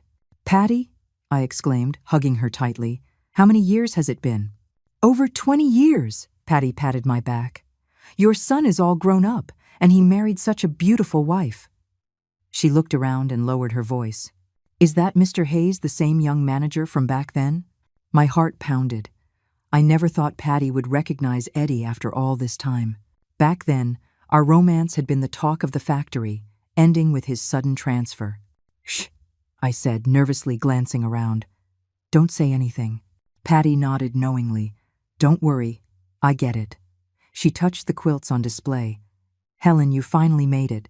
You were always the most talented one in the workshop. It's a shame." "It's not a shame," I interrupted with a smile. "Every experience is a treasure. Without those years of hard work, I wouldn't have the pieces I have today." End of quote. Patty nodded, her eyes red. "You're right. The old gang will be so happy to hear how well you're doing." Her words made me think of my other former colleagues. In those years of scarcity, we women supported each other, sharing fabric scraps and techniques, finding small joys in our monotonous work. Maybe I should find the time to visit them. The opening was a huge success, and the studio became an instant hit. In the following days, orders and inquiries poured in. Claire decided to take a leave of absence from her job to manage the studio full-time. Maya became our first official employee, responsible for client communication and archiving the work. In the midst of the hustle and bustle, my mental state was surprisingly good. The Alzheimer's symptoms seemed to have retreated. The doctor had said that a positive attitude and a regular routine were crucial for managing the disease. Now, I had clear goals every day: the companionship of family and colleagues, and a constant stream of creative inspiration. This life was indeed the best medicine. But the good times didn't last. A little over a month later, I arrived at the studio one morning to find that I couldn't open the door. Upon closer inspection, I saw the lock had been filled with superglue. "What happened?" Maya asked in shock when she arrived. "We called building security to open the door, and the scene inside left us horrified. The display shelves were overturned, fabric was strewn everywhere, several finished pieces had been slashed with a knife, and on the wall, spray-painted in red, were the words fraud and thief." "Oh my God!" Maya gasped, covering her mouth, tears welling up. "Who did this? Why?" My legs went weak, and I had to lean against the wall to keep from collapsing. Among the destroyed pieces was the one I had been preparing for an upcoming national craft competition, a piece that had taken me 2 full weeks of painstaking work. The police arrived quickly, took our statements, and checked the security footage. But because the building's surveillance system was being upgraded, the footage from the previous night was missing. With no leads, the case was at a standstill. Claire and Michael rushed over. Seeing the vandalized studio, they were both furious. "It must be a competitor," Claire said through clenched teeth. "We've taken on a lot of high-end custom orders lately. We must have cut into someone else's business." Michael was more concerned about my well-being. "Mom, don't be too upset. We can remake the pieces. I shook my head, unable to speak. It wasn't just the work that had been destroyed. It was my heart and my memories. Some of the fabrics were irreplaceable, vintage pieces that held special meaning. As we stood there, helpless, Eddie arrived. When he saw the scene, his face grew dark. This wasn't random vandalism. This was a targeted, personal attack. "Dad, how do you know?" Claire asked, confused. Eddie didn't answer her directly. Instead, he asked me, "Helen, have you received any threats or strange messages lately?" I searched my memory and shook my head. "No, nothing." "Mr. Hayes," Maya suddenly spoke up. "Yesterday, a woman came into the shop. She wanted to commission a quilt but insisted on using specific fabrics. When Helen told her those fabrics were no longer available, she got very angry and left." "What did she look like?" Eddie asked immediately. Maya described her, in her 40s, fashionably dressed with a slight southern accent, and she said her last name was Wallace. Eddie's expression turned even darker. "Janice Wallace." "Dad, you know her?" Claire asked in surprise. Eddie took a deep breath. "She is my late wife's cousin." The statement dropped like a bomb in the room. We were all stunned. Eddie's late wife. Wasn't that Claire's biological mother? "Wait," Claire's voice trembled. "Mom passed away years ago. Why would her cousin come and destroy Helen's studio?" Eddie looked at his daughter, then at me, as if steeling himself to reveal something. Just then, my phone buzzed with a text from an unknown number. "Helen Miller, you think you can wash away your past just because you've latched onto someone wealthy? Don't forget you were fired from the garment factory for stealing fabric. If you know what's good for you, you'll shut down that studio, or I'll make sure everyone knows what you really are." My hands started to shake, and my vision blurred. Stealing fabric? Fired? It was a complete lie. I had left the factory for family reasons, but my record was spotless. "Helen, what is it?" Eddie asked with concern. I silently handed him my phone. His face turned to stone. "It's her, all right, that crazy woman." "What is going on?" Michael demanded. "Mom, did you know Mr. Hayes before all this?" The room fell silent. All eyes were on Eddie and me. The secret we had kept for 35 years was finally about to be revealed. Eddie took my hand and said firmly, "It's time to tell the children the truth." I looked at him, then at the bewildered faces of Michael and Claire, and the curious eyes of Maya. I finally nodded. "Michael, Claire," I took a deep breath. "Your father and I, we were in love 35 years ago. We were in love 35 years ago." The words landed in the quiet room like a stone dropped into a still pond, sending ripples of shock through everyone. Michael and Claire stared, their eyes wide with disbelief, looking back and forth between me and Eddie. Maya covered her mouth, her own eyes even wider. "What?" Claire was the first to speak. "Dad, you and Helen?" Eddie nodded, his expression somber. "It was 1985. I was a young manager at a textile mill in North Carolina, and Helen was a worker on the factory floor. We fell in love, but we were forced to separate because of my family's objections." "Ender. Family objections?" Michael frowned. "Because Mom was a factory worker?" "Not just that," I said with a bitter smile. Eddie's father was a senior executive, and I was just a temp worker from a small town. We were from different worlds. Claire's face was pale. "So, if it weren't for your families, you might have gotten married. And then I wouldn't have been born." "Claire," Eddie said, putting an arm around his daughter, "there are no what-ifs in life. I married your mother, and we had you. That is a precious gift in its own right." "Then why would Mom's cousin target Helen?"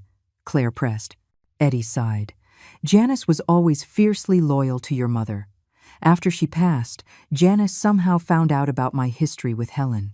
When she discovered that Helen was now your mother-in-law, she must have seen it as a betrayal of your mother's memory."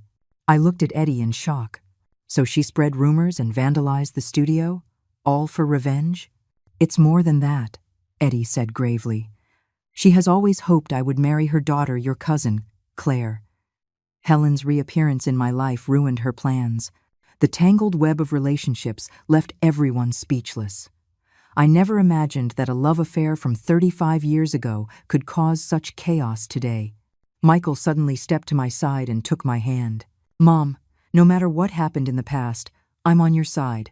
Claire looked at her father, then at me, her expression complicated. So, you and Dad meeting again was a coincidence? Yes, I said firmly. It wasn't until after your wedding that your father realized I was Michael's mother. And the studio was purely because I admire Helen's talent, Eddie added. It had nothing to do with our past. Claire took a deep breath, seemingly processing all this new information. Finally, she walked over to me. Helen, I am so sorry. I can't believe a member of my family has caused you so much trouble. I shook my head. It's not your fault, but I suppose the studio will have to close for a while. No, Claire's voice was suddenly strong. We will not give in to such despicable tactics. Dad, can you handle things with Aunt Janice? Eddie nodded grimly. Leave her to me. Good, Claire said, looking around the devastated room. We'll clean this up and repair what we can. The competition piece that was destroyed. Helen, is it possible to remake it? I looked at the slashed pieces of fabric, my heart aching. There's not enough time. The deadline is next week. I can help, Maya said suddenly. Helen, my skills are nothing compared to yours, but I can handle the basic stitching. If we work day and night, we might be able to finish it. Michael joined in. Mom, I can help too. I can't sew, but I can be an extra pair of hands. Looking at the eager faces of these young people, the darkness in my heart began to lift. They were right. I couldn't let this defeat me, not when I had so much support. All right, I said, straightening my back. Let's give it a try. For the next few days, we worked like a small, dedicated army. Claire handled all the external communications and material sourcing, while Michael took care of all the physical labor and errands. Maya became my right-hand woman, completing the foundational sewing according to my instructions, while I focused on the most intricate design and patchwork. After dealing with his family matters, Eddie often came by to help, sometimes bringing rare fabrics, other times just sitting quietly in a corner, watching us work. Whenever our eyes met, he would offer an encouraging smile. Strangely, under this intense pressure, my Alzheimer's symptoms seemed to lessen. When I was focused on creating, my mind was sharp, my memory solid. The doctor's use it or lose it theory was proving true. The brain, like a muscle, grows stronger with use. Late on the 6th night, when the final stitch was complete, we were all too exhausted to speak. The new piece was even more beautiful than the original, infused with the special memory of overcoming this hardship together. It's breathtaking, Maya whispered, stroking the finished quilt, her voice choked with emotion. Helen, this is definitely a winning piece. Claire took photos and sent them to several industry experts, receiving overwhelmingly positive feedback. Even the usually reserved Michael had red eyes as he said, Mom, this is the most amazing piece of craftsmanship I've ever seen. The day before the competition, we delivered the piece to the organizers. On the drive back, a collective sigh of relief filled the car, and we began to discuss the studio's reconstruction. Helen, Claire said excitedly, this incident has actually brought us more attention. Several media outlets want to interview you to tell the story of a traditional artisan facing adversity. I don't know about that, I hesitated. Airing our dirty laundry in public? It's not about family drama, Claire explained. It's about the perseverance and innovation of a traditional craftswoman. Look, this is the interview outline from the city's culture magazine. I looked at the list of questions. They were indeed all focused on the heritage and innovation of the craft. Perhaps this crisis could truly be turned into an opportunity. On the day of the competition, the exhibition hall was packed. My piece, titled River of Memory, was displayed in a prominent location. It was a large fabric mural, pieced together from hundreds of fabrics of different colors and textures, depicting a river flowing from a snow-capped mountain to the vast ocean, symbolizing the journey of life and memory. The judges spent a long time in front of my work, speaking in low tones. I watched them touch the texture of the fabric, examine the stitches on the back, their expressions shifting from surprise to admiration. In the end, the result was something no one expected. I won the Special Innovation Award. In his speech, the head judge said, "This work elevates the traditional craft of quilting to the level of high art. Every stitch is imbued with emotion. Every piece of fabric carries a memory. It is a perfect fusion of skill and soul. Standing on the stage, looking out at the applauding faces of Michael, Claire, Maya, and Eddie, I was too moved to speak. In that moment, all the hardship and pain felt worthwhile. In the interviews that followed, a reporter asked what advice I had for young artisans. I thought for a moment and said, "Hold on to what you love, and love what you hold on to. A craft is not just a way to make a living, it is an expression of the heart. No matter what difficulties you face, never give up the power to create beauty." My words were quoted by several media outlets, and my studio's fame grew. Orders flew in like snowflakes. We had to start a waiting list. After the storm, the studio was renovated and reopened, more spacious and bright than before. Claire resigned from her corporate job to become the full-time studio manager. Maya officially became my assistant and apprentice, and Michael handled our finances and legal affairs. Our small team worked together seamlessly, and the business thrived. Eddie was a frequent visitor to the studio, sometimes bringing rare fabrics, other times just sitting and watching. We maintained a comfortable distance, not as passionate as we were in our youth, but not as formal as strangers. The 35 years between us had built an invisible wall, but we had learned to watch over each other from either side. One weekend afternoon, Claire had a sudden proposal. "Helen, I want to learn how to quilt. Will you teach me?" I looked at her, surprised. Why the sudden interest? She gently touched her growing belly. "I want to make something for the baby, just like you did for Michael." My heart melted. This once pampered girl was learning to be a mother, and she wanted to express her love in the most traditional way. "Of course," I smiled. "We'll start with the most basic stitches." And so, Claire began her quilting lessons. Her hands weren't naturally nimble, but she was incredibly diligent, often practicing late into the night. Watching her focused profile, I was reminded of myself learning to sew just as clumsy, just as determined. A month later, she finished her first piece, a small quilted bib made from the fabric of Michael's old baby clothes. "Helen, what do you think?" she asked nervously. I examined the stitches. They weren't perfectly even, but they were strong. "It's wonderful," I praised her sincerely. "The baby will love it." She beamed, a smile so pure it reminded me of her father in his youth. That evening, I was working late at the studio, sorting through a new batch of fabric. Suddenly, a familiar wave of dizziness hit me, and the world began to tilt.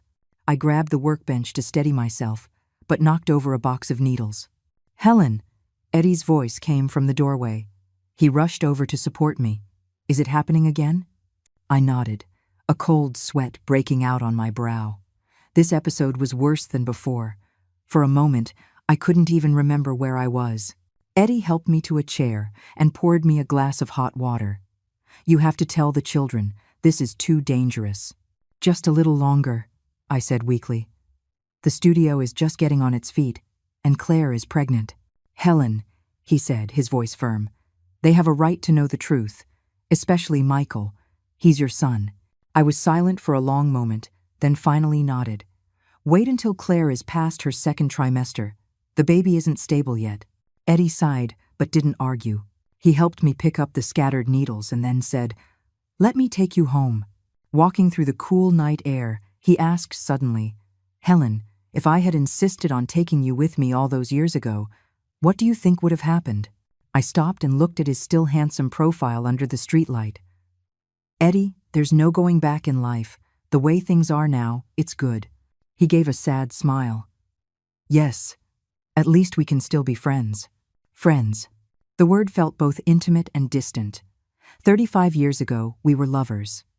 35 years later, we were family, connected by a lifetime of experiences and the lives of our children. But no matter what, to have met again in the second half of our lives was a gift from fate. When I got home, Michael and Claire were already asleep. I tiptoed through my evening routine, then sat on the edge of my bed, looking through Michael's childhood photo albums. In those frozen moments of time were the countless small memories of a mother and son surviving against the odds. No matter how much my memory faded, these precious moments would forever be etched in my heart. The next morning, I received a call from the hospital. They were inviting me to participate in a clinical trial for a new Alzheimer's drug. They said it had shown promising results in slowing memory decline in early-stage patients, but it required the consent of a family member. After hanging up, I was lost in thought. Participating in the trial meant finally telling Michael the full extent of my condition, but perhaps this was the right time. The studio was stable.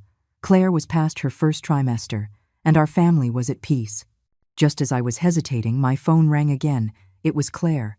"Helen, can you come to the hospital? I'm bleeding a little." My heart leaped into my throat. "Where's Michael?" "He's on a business trip. I can't reach him." Her voice was choked with tears. "Don't be scared. I'm on my way." I hung up, grabbed my purse, and ran out the door, hailing a taxi to the hospital.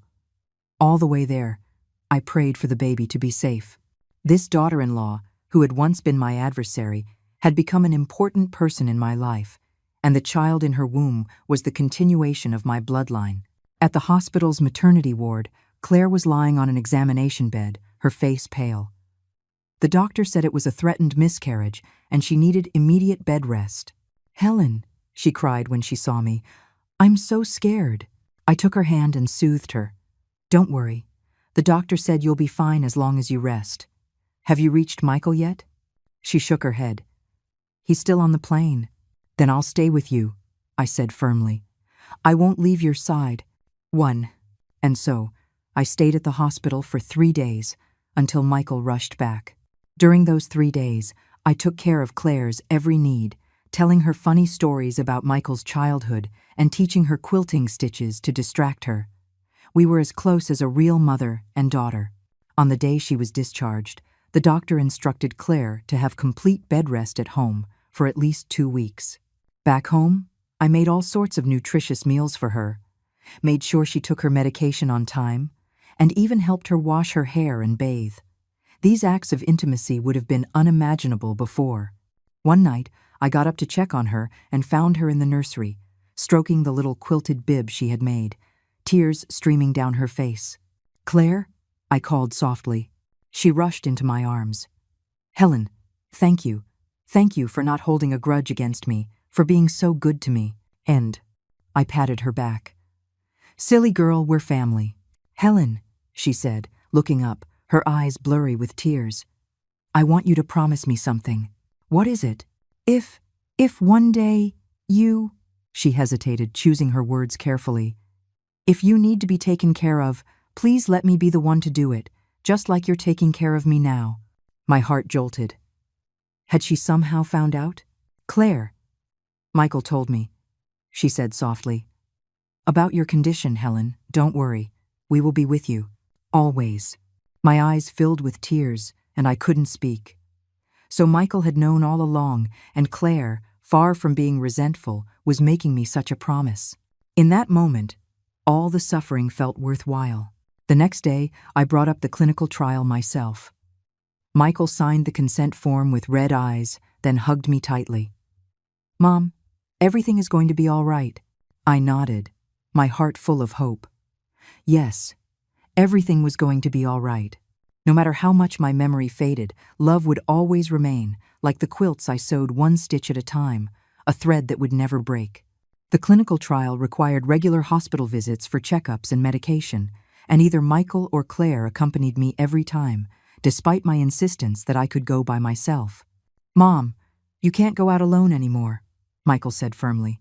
"The doctor said you could have a dizzy spell or a memory lapse at any time." I couldn't argue. Just last week, I'd gone to the farmer's market and completely forgotten the way home. I had wandered the streets in a daze for a long time until Maya happened to spot me. After Claire's period of bed rest was over, the doctor allowed her to move around more, but she still rarely went to the studio, choosing to work from home instead. We often sat together on the balcony, she on her laptop, me with my quilting, exchanging a few words now and then in a warm and peaceful atmosphere. "Helen," she asked suddenly one afternoon, "can you teach me how to embroider the baby's name?" "Of course," I said, putting down my work. "Do you know if it's a boy or a girl yet?" She smiled mysteriously. "We do, but I'm not telling Michael yet. I want it to be a surprise." I showed her how to embroider letters on a tiny shirt. She worked clumsily but with intense concentration, constantly asking, "Is this right? Watching her focused profile, I was reminded of myself embroidering Michael's name for the first time when he was just 3 months old. I had stayed up all night preparing his outfit for a family gathering, every stitch filled with a young mother's hopes and dreams. "Helen," Claire interrupted my reverie, "did you and my dad keep in touch after? You know?" I shook my head. "After he went abroad, we lost all contact, until we became family." "I see," she said, then hesitated. "Do you resent him for not fighting for you back then?" The question made me pause my needle and think. No, I don't. In those days, family pressure was immense. Not everyone had the strength to resist. Besides, I smiled at her. If he had, there would be no you, and Michael would never have met you. Claire looked thoughtful. "But don't you feel any regret?" "Life is full of regrets, Claire," I said softly. "What's important is to cherish what you have now."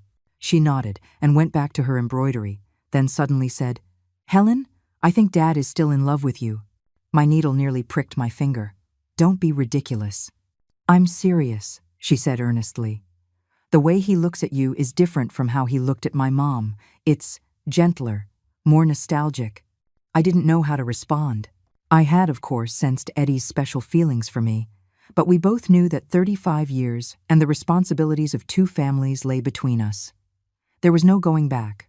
"Claire," I finally said, "some feelings are best left in our memories." She seemed to understand and didn't press the issue. We continued our needlework in silence, the sunlight filtering through the curtains, casting dappled shadows on the floor. 2 months into the clinical trial, my memory and mental clarity had noticeably improved. The doctor was pleased, saying I was responding well to the medication and it could potentially delay the progression of the disease by several years. "This means you'll have more time with your grandchild," he said with a smile. The thought filled me with hope. I began creating a whole series of baby items, blankets, bibs, sleep sacks, each one pieced together from Michael's old clothes, passing a father's childhood memories down to the next generation. When Claire saw them, her eyes filled with tears. "Helen, the baby will treasure these forever." "I hope so," I smiled. "When he's older, you can tell him that his grandmother stitched them with love, one stitch at a time." The studio's business was flourishing under Claire and Maya's management. We landed several major contracts, including decorative pieces for a 5-star hotel and a limited edition gift series for a well-known brand. The continuous media coverage also brought in many high-end clients who valued not just the craftsmanship, but the story and emotion behind the work. One day, Eddie came to the studio with surprising news. The city's cultural center wanted to host a solo exhibition of my art. "Really?" I asked, unable to believe it. "It's true," Eddie smiled. "The director saw a report about you on TV and was very impressed with your work. The exhibition is planned for the end of the year and will run for 2 weeks." I was speechless with excitement. For an ordinary retired factory worker, this was an honor I had never dared to dream of. "There's one condition, though," Eddie added. "They hope you can create a new, large-scale piece to be the centerpiece of the exhibition." What kind of piece?" "Something that reflects the changes of our time through the lens of personal memory," he said. "The director believes the greatest value of your work lies in how it intertwines your personal experience with the 40 years of social change in this country." The theme was both thrilling and daunting. My life had indeed been shaped by the nation's dramatic transformations from the countryside to the city, from a planned economy to a market economy, from communal living to individual enterprise.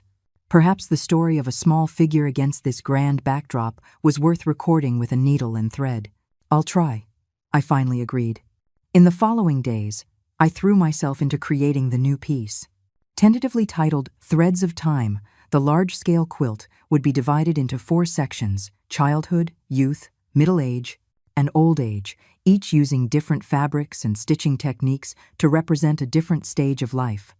The childhood section used rough, homespun cloth and simple stitches to convey the simplicity of rural life. The youth section used durable denim and strong backstitching to symbolize my years of hard work in the garment factory. Middle age was a complex collage of various patterned fabrics, reflecting the joys and sorrows of raising Michael alone. And old age used high-end silks and delicate embroidery to depict my current, happy life. Claire and Maya helped me gather materials, Michael documented the creative process on camera, and Eddie provided various rare fabrics and advice. This piece truly became a collaborative effort of the entire family. During the creative process, my mind often drifted between the past and the present. Sometimes, as I was sewing, I would suddenly recall a detail from decades ago with startling clarity: the laughter of my sisters on the production line, the joy of receiving my first paycheck, the sunlight on the day Michael was born. These memory fragments, like scattered pieces of fabric, were being stitched back together, one by one. Strangely, the more I immersed myself in these memories, the clearer my mind became. The doctor had said that Alzheimer's patients often lose recent memories while retaining long-term ones. My creative process seemed to be unlocking those deeply buried treasures. As the piece took shape, more and more old colleagues and neighbors came to visit. Patty brought several old friends from the factory. When they saw the factory scene I had pieced together from denim, their eyes filled with tears. "Helen," Patty said, touching the tiny figures on the fabric, "isn't this our old workshop? That's Foreman Wang, and that's Liu. My God, you even captured Sarah's long braid." The old friends gathered around the quilt, chattering excitedly as they reminisced about the past, those difficult but warm-hearted years, brought back to life by my needle and thread. Some cried, some laughed, some pointed at a detail with a gasp of recognition. The scene was more moving to me than any art critic's review. Claire quietly filmed these moments and posted them on the studio's social media, attracting even more attention and discussion. The city's TV station even sent a reporter to do a special feature, calling my work a living fossil of folk memory. As the exhibition date drew near, however, my health began to fluctuate. One morning, I woke up and suddenly couldn't remember where I was. I didn't even recognize Michael. In a panic, I knocked over a glass of water and a shard cut my finger. A drop of blood fell onto the threads of time quilt. "Mom!" Michael rushed in and saw my bewildered expression. He instantly understood what was happening. He skillfully bandaged my finger, then gave me my medication. As my memory slowly returned, I looked at the blood-stained fabric in shame. "I've ruined it." "It's okay, Mom," he comforted me. "We can clean this small stain. Don't be anxious. Just lie down and rest for a bit." Lying in bed, I heard Michael in the next room, on the phone with my doctor. A wave of fear washed over me. This episode was more severe than the others and had lasted longer. What if this happened during the exhibition? Would I make a fool of myself in public and ruin everyone's hard work? The doctor adjusted my medication dosage and recommended I reduce my workload. But with the exhibition preparations in their final stages, how could I possibly stop? When Eddie heard about the situation, he suggested postponing the exhibition, but I was adamant. "No, everyone has invested so much, we can't cancel because of me." "Helen," he said seriously, "your health is the most important thing." "For me," I said, looking him in the eye, "finishing this exhibition is just as important. This might be the last major work of my life, Eddie. I want to leave something behind for Michael, for Claire, for my future grandchild." He was silent for a long time, then finally relented. "All right, but from now on, you must stick to a strict schedule. No more late nights. We will all share more of the work." And so, with the support of my entire family, Threads of Time was completed on schedule. The final piece was 10 feet long and 7 feet wide, a tapestry of hundreds of fabrics of different materials, colors, and textures, telling the complete life story of an ordinary Chinese woman, from the countryside to the city, from youth to old age. On the day of the opening ceremony, the cultural center was bustling with people media, art critics, craft enthusiasts, and even the deputy mayor came to show their support. I wore a quilted silk dress I had designed and stood before my work, giving interviews and explaining the story behind each section. "What strikes me most about this piece," one critic said after viewing it, "is how it perfectly merges personal memory with collective memory. Every Chinese person can see a reflection of themselves or their family in it." Claire, 7 months pregnant, proudly explained the exhibition's concept to the guests. Michael was busy with the media, while Eddie liaised with the center's staff and VIPs. Our small team worked in perfect harmony, making the exhibition an unprecedented success. At the reception after the opening, the director of the Cultural Center made a surprise announcement. They had decided to permanently acquire Threads of Time as a special exhibit for the 40th anniversary of the country's economic reforms. "This is not just a work of art," the director said emotionally. "It is a testament to an era, a precious sociological document." I stood in the spotlight, looking at the applauding crowd, and in a daze, I saw my life flash before my eyes. The country girl with braids, the diligent factory worker, the strong single mother who raised her son alone. And now I was standing here, receiving praise and applause. Fate is truly a strange and wonderful thing. Halfway through the reception, I felt a familiar wave of dizziness. I knew an episode was coming on. I managed to catch Eddie's eye, and he immediately understood. Making an excuse to show me another exhibit, he guided me to a quiet lounge. "Is it happening again?" he asked, his voice tense. I nodded, a cold sweat already drenching my back. "Don't let anyone know. Get me my medicine." After taking the pill, I leaned back on the sofa, waiting for the storm to pass. Eddie held my hand, softly recounting stories from our youth, helping me stay connected to the present. "Remember that time you pricked your finger with the needle?" he said with a smile. "It wouldn't stop bleeding, and I was running around in a panic, but you just laughed and said, 'What seamstress hasn't been pricked before?'" The memory brought a smile to my face, and my thoughts gradually cleared. Yes, what seamstress hasn't been pricked before? Life is the same. There is laughter, tears, and pain, but in the end, they all become indispensable pieces of the quilt of memory. "Feeling better?" he asked with concern. I nodded. "Much better. Let's go back. We don't want everyone to worry." When we returned to the gallery, Michael and Claire were visibly relieved. Claire quietly took my arm. "Helen, do you want to go home and rest?" "No need." I patted her hand. "On such a wonderful day, I want to enjoy every moment." The exhibition ran for 2 weeks and drew a constant stream of visitors. Many retired factory workers brought their families, pointing at a scene in the quilt and telling their children stories of the past. Young people stood before the work in contemplation, trying to understand the experiences of their parents' generation. Several schools even organized student visits as an extension of their history lessons. The public response far exceeded my expectations. I had thought it would be a simple craft show, but it had struck a deep chord with society. Perhaps, as the critic had said, my personal memory truly did reflect the face of an era. On the closing day of the exhibition, the Cultural Center held a small farewell ceremony for me. The director personally presented me with the acquisition certificate and invited me to hold another exhibition of new works next year. "Mrs. Miller," he said, shaking my hand, "your art demonstrates the profound depth and modern value of folk craftsmanship. I hope you will continue to create and add more brilliance to our city's culture." I was overwhelmed by such praise. To be called a teacher for someone who had been an ordinary worker her whole life, it was a title I had never thought possible. On the way home, the whole family was basking in the success of the exhibition. Claire suddenly said, "Helen, we've picked a name for the baby, and we wanted your opinion." "Oh?" I asked curiously. "What have you chosen?" "If it's a boy, Cole. If it's a girl, Holly," Michael explained, "as a way for our child to always remember their grandmother, Helen." Tears instantly welled up in my eyes. In that small gesture was a world of love and gratitude. No matter how my memory faded in the future, my essence would live on through this child. It was a gift more precious than any artistic achievement.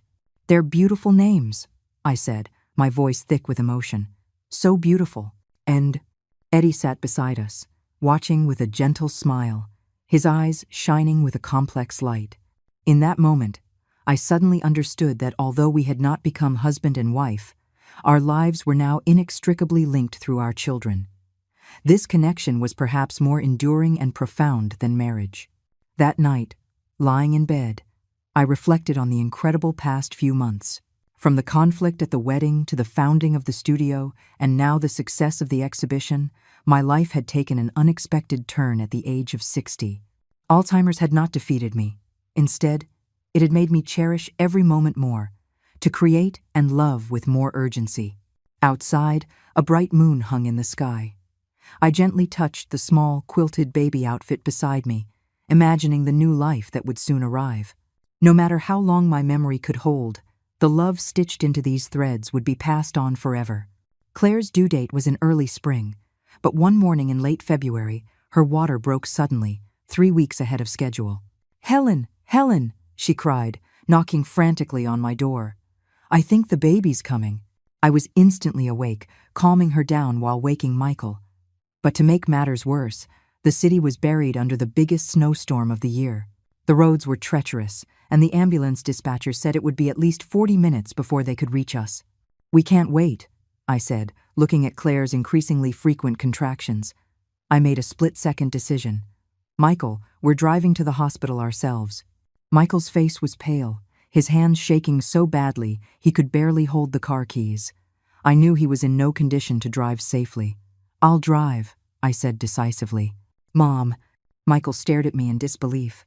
"How long has it been since you've driven?" "Don't worry," I said calmly.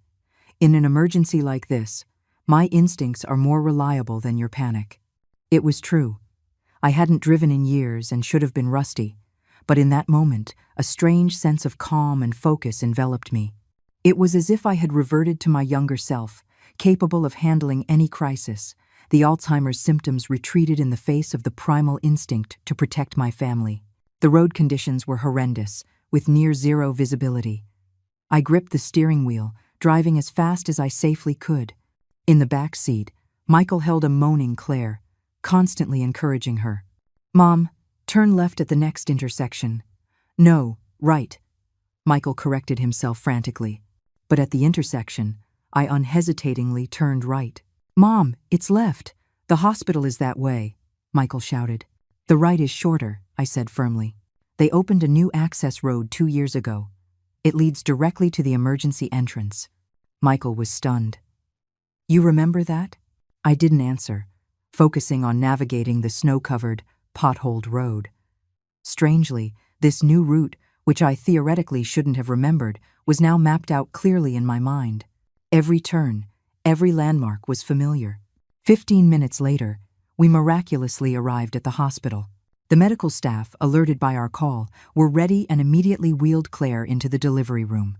"Family waits outside," a nurse said, stopping Michael from following. "I'm the mother-in-law," I stepped forward. "I've been through childbirth. I can help." The nurse looked at me, then nodded. "All right, you can come in. The rest, please wait here."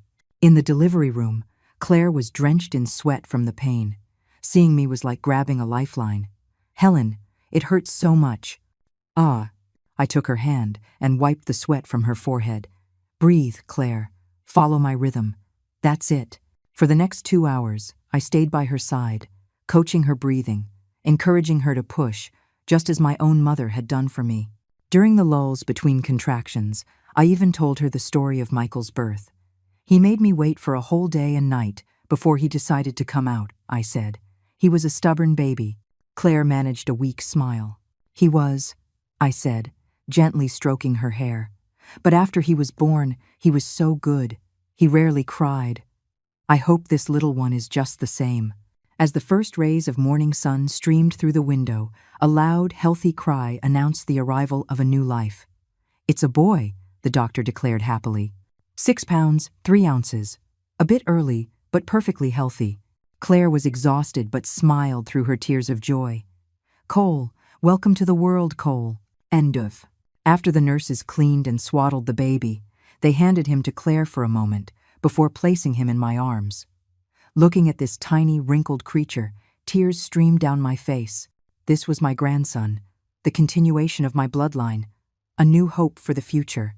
"Helen," Claire said weakly, "thank you. Without you, I don't know what I would have done." I leaned down and kissed her forehead. "You did wonderfully, Claire. Now rest.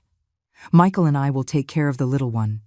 And, carrying my grandson out of the delivery room, I was met by a frantic Michael. He looked at the baby and started to laugh and cry at the same time.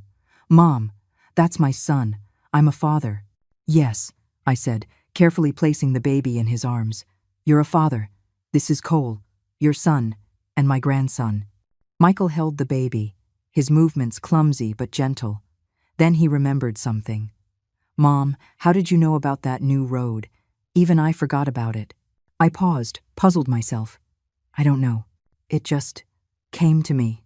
A doctor who was passing by happened to overhear us. He said thoughtfully, "It's been observed that Alzheimer's patients can sometimes exhibit surprising memory recall in emergency situations, especially memories tied to strong emotions or instincts. A mother's love is one of the most powerful forces in the world." His explanation brought tears to both my and Michael's eyes. Yes, no matter how the disease eroded my mind, the instinct to love and protect my family was etched so deeply into my soul that it would never fade. Claire had to stay in the hospital for a few days to recover. Michael and I took turns staying with her, while the other went home to care for the baby. Even though we had hired a professional nurse, I insisted on being part of every detail of my grandson's care, feeding, changing, bathing. The familiar actions awakened memories of caring for Michael 30 years ago, as if time had folded back on itself. "Mom, don't overdo it," Michael said with concern. "You need to rest too. How could taking care of my grandson be tiring?" I smiled.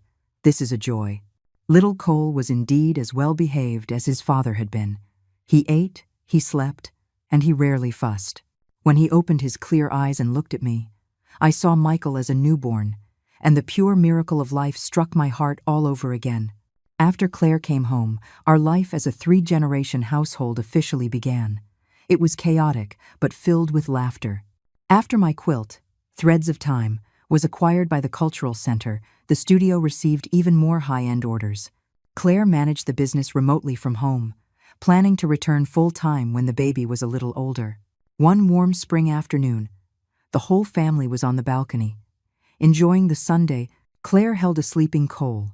Michael was tending to his potted plants, and I was sewing a new quilt, a commemorative wall hanging made from the blanket and clothes my grandson wore at the hospital. "Helen," Claire said suddenly, "for Cole's 1-month celebration, I'd like to invite my dad over for dinner, if you don't mind." My needle paused. "Of course I don't mind. He's the baby's grandfather. And, she hesitated. "If you're willing, I'd like you and him to have some time to talk alone. He has some things he wants to say to you." I looked up at her and saw understanding and encouragement in her eyes. Had Eddie told her something? "Claire." "Helen," she interrupted softly, "life is short. You and Dad are at an age where some things, if left unsaid, might become permanent regrets." I was silent for a moment, then nodded. "All right." End 1. On the day of the celebration, the house was full of life. Not only Eddie, but also Maya and a few close friends were there.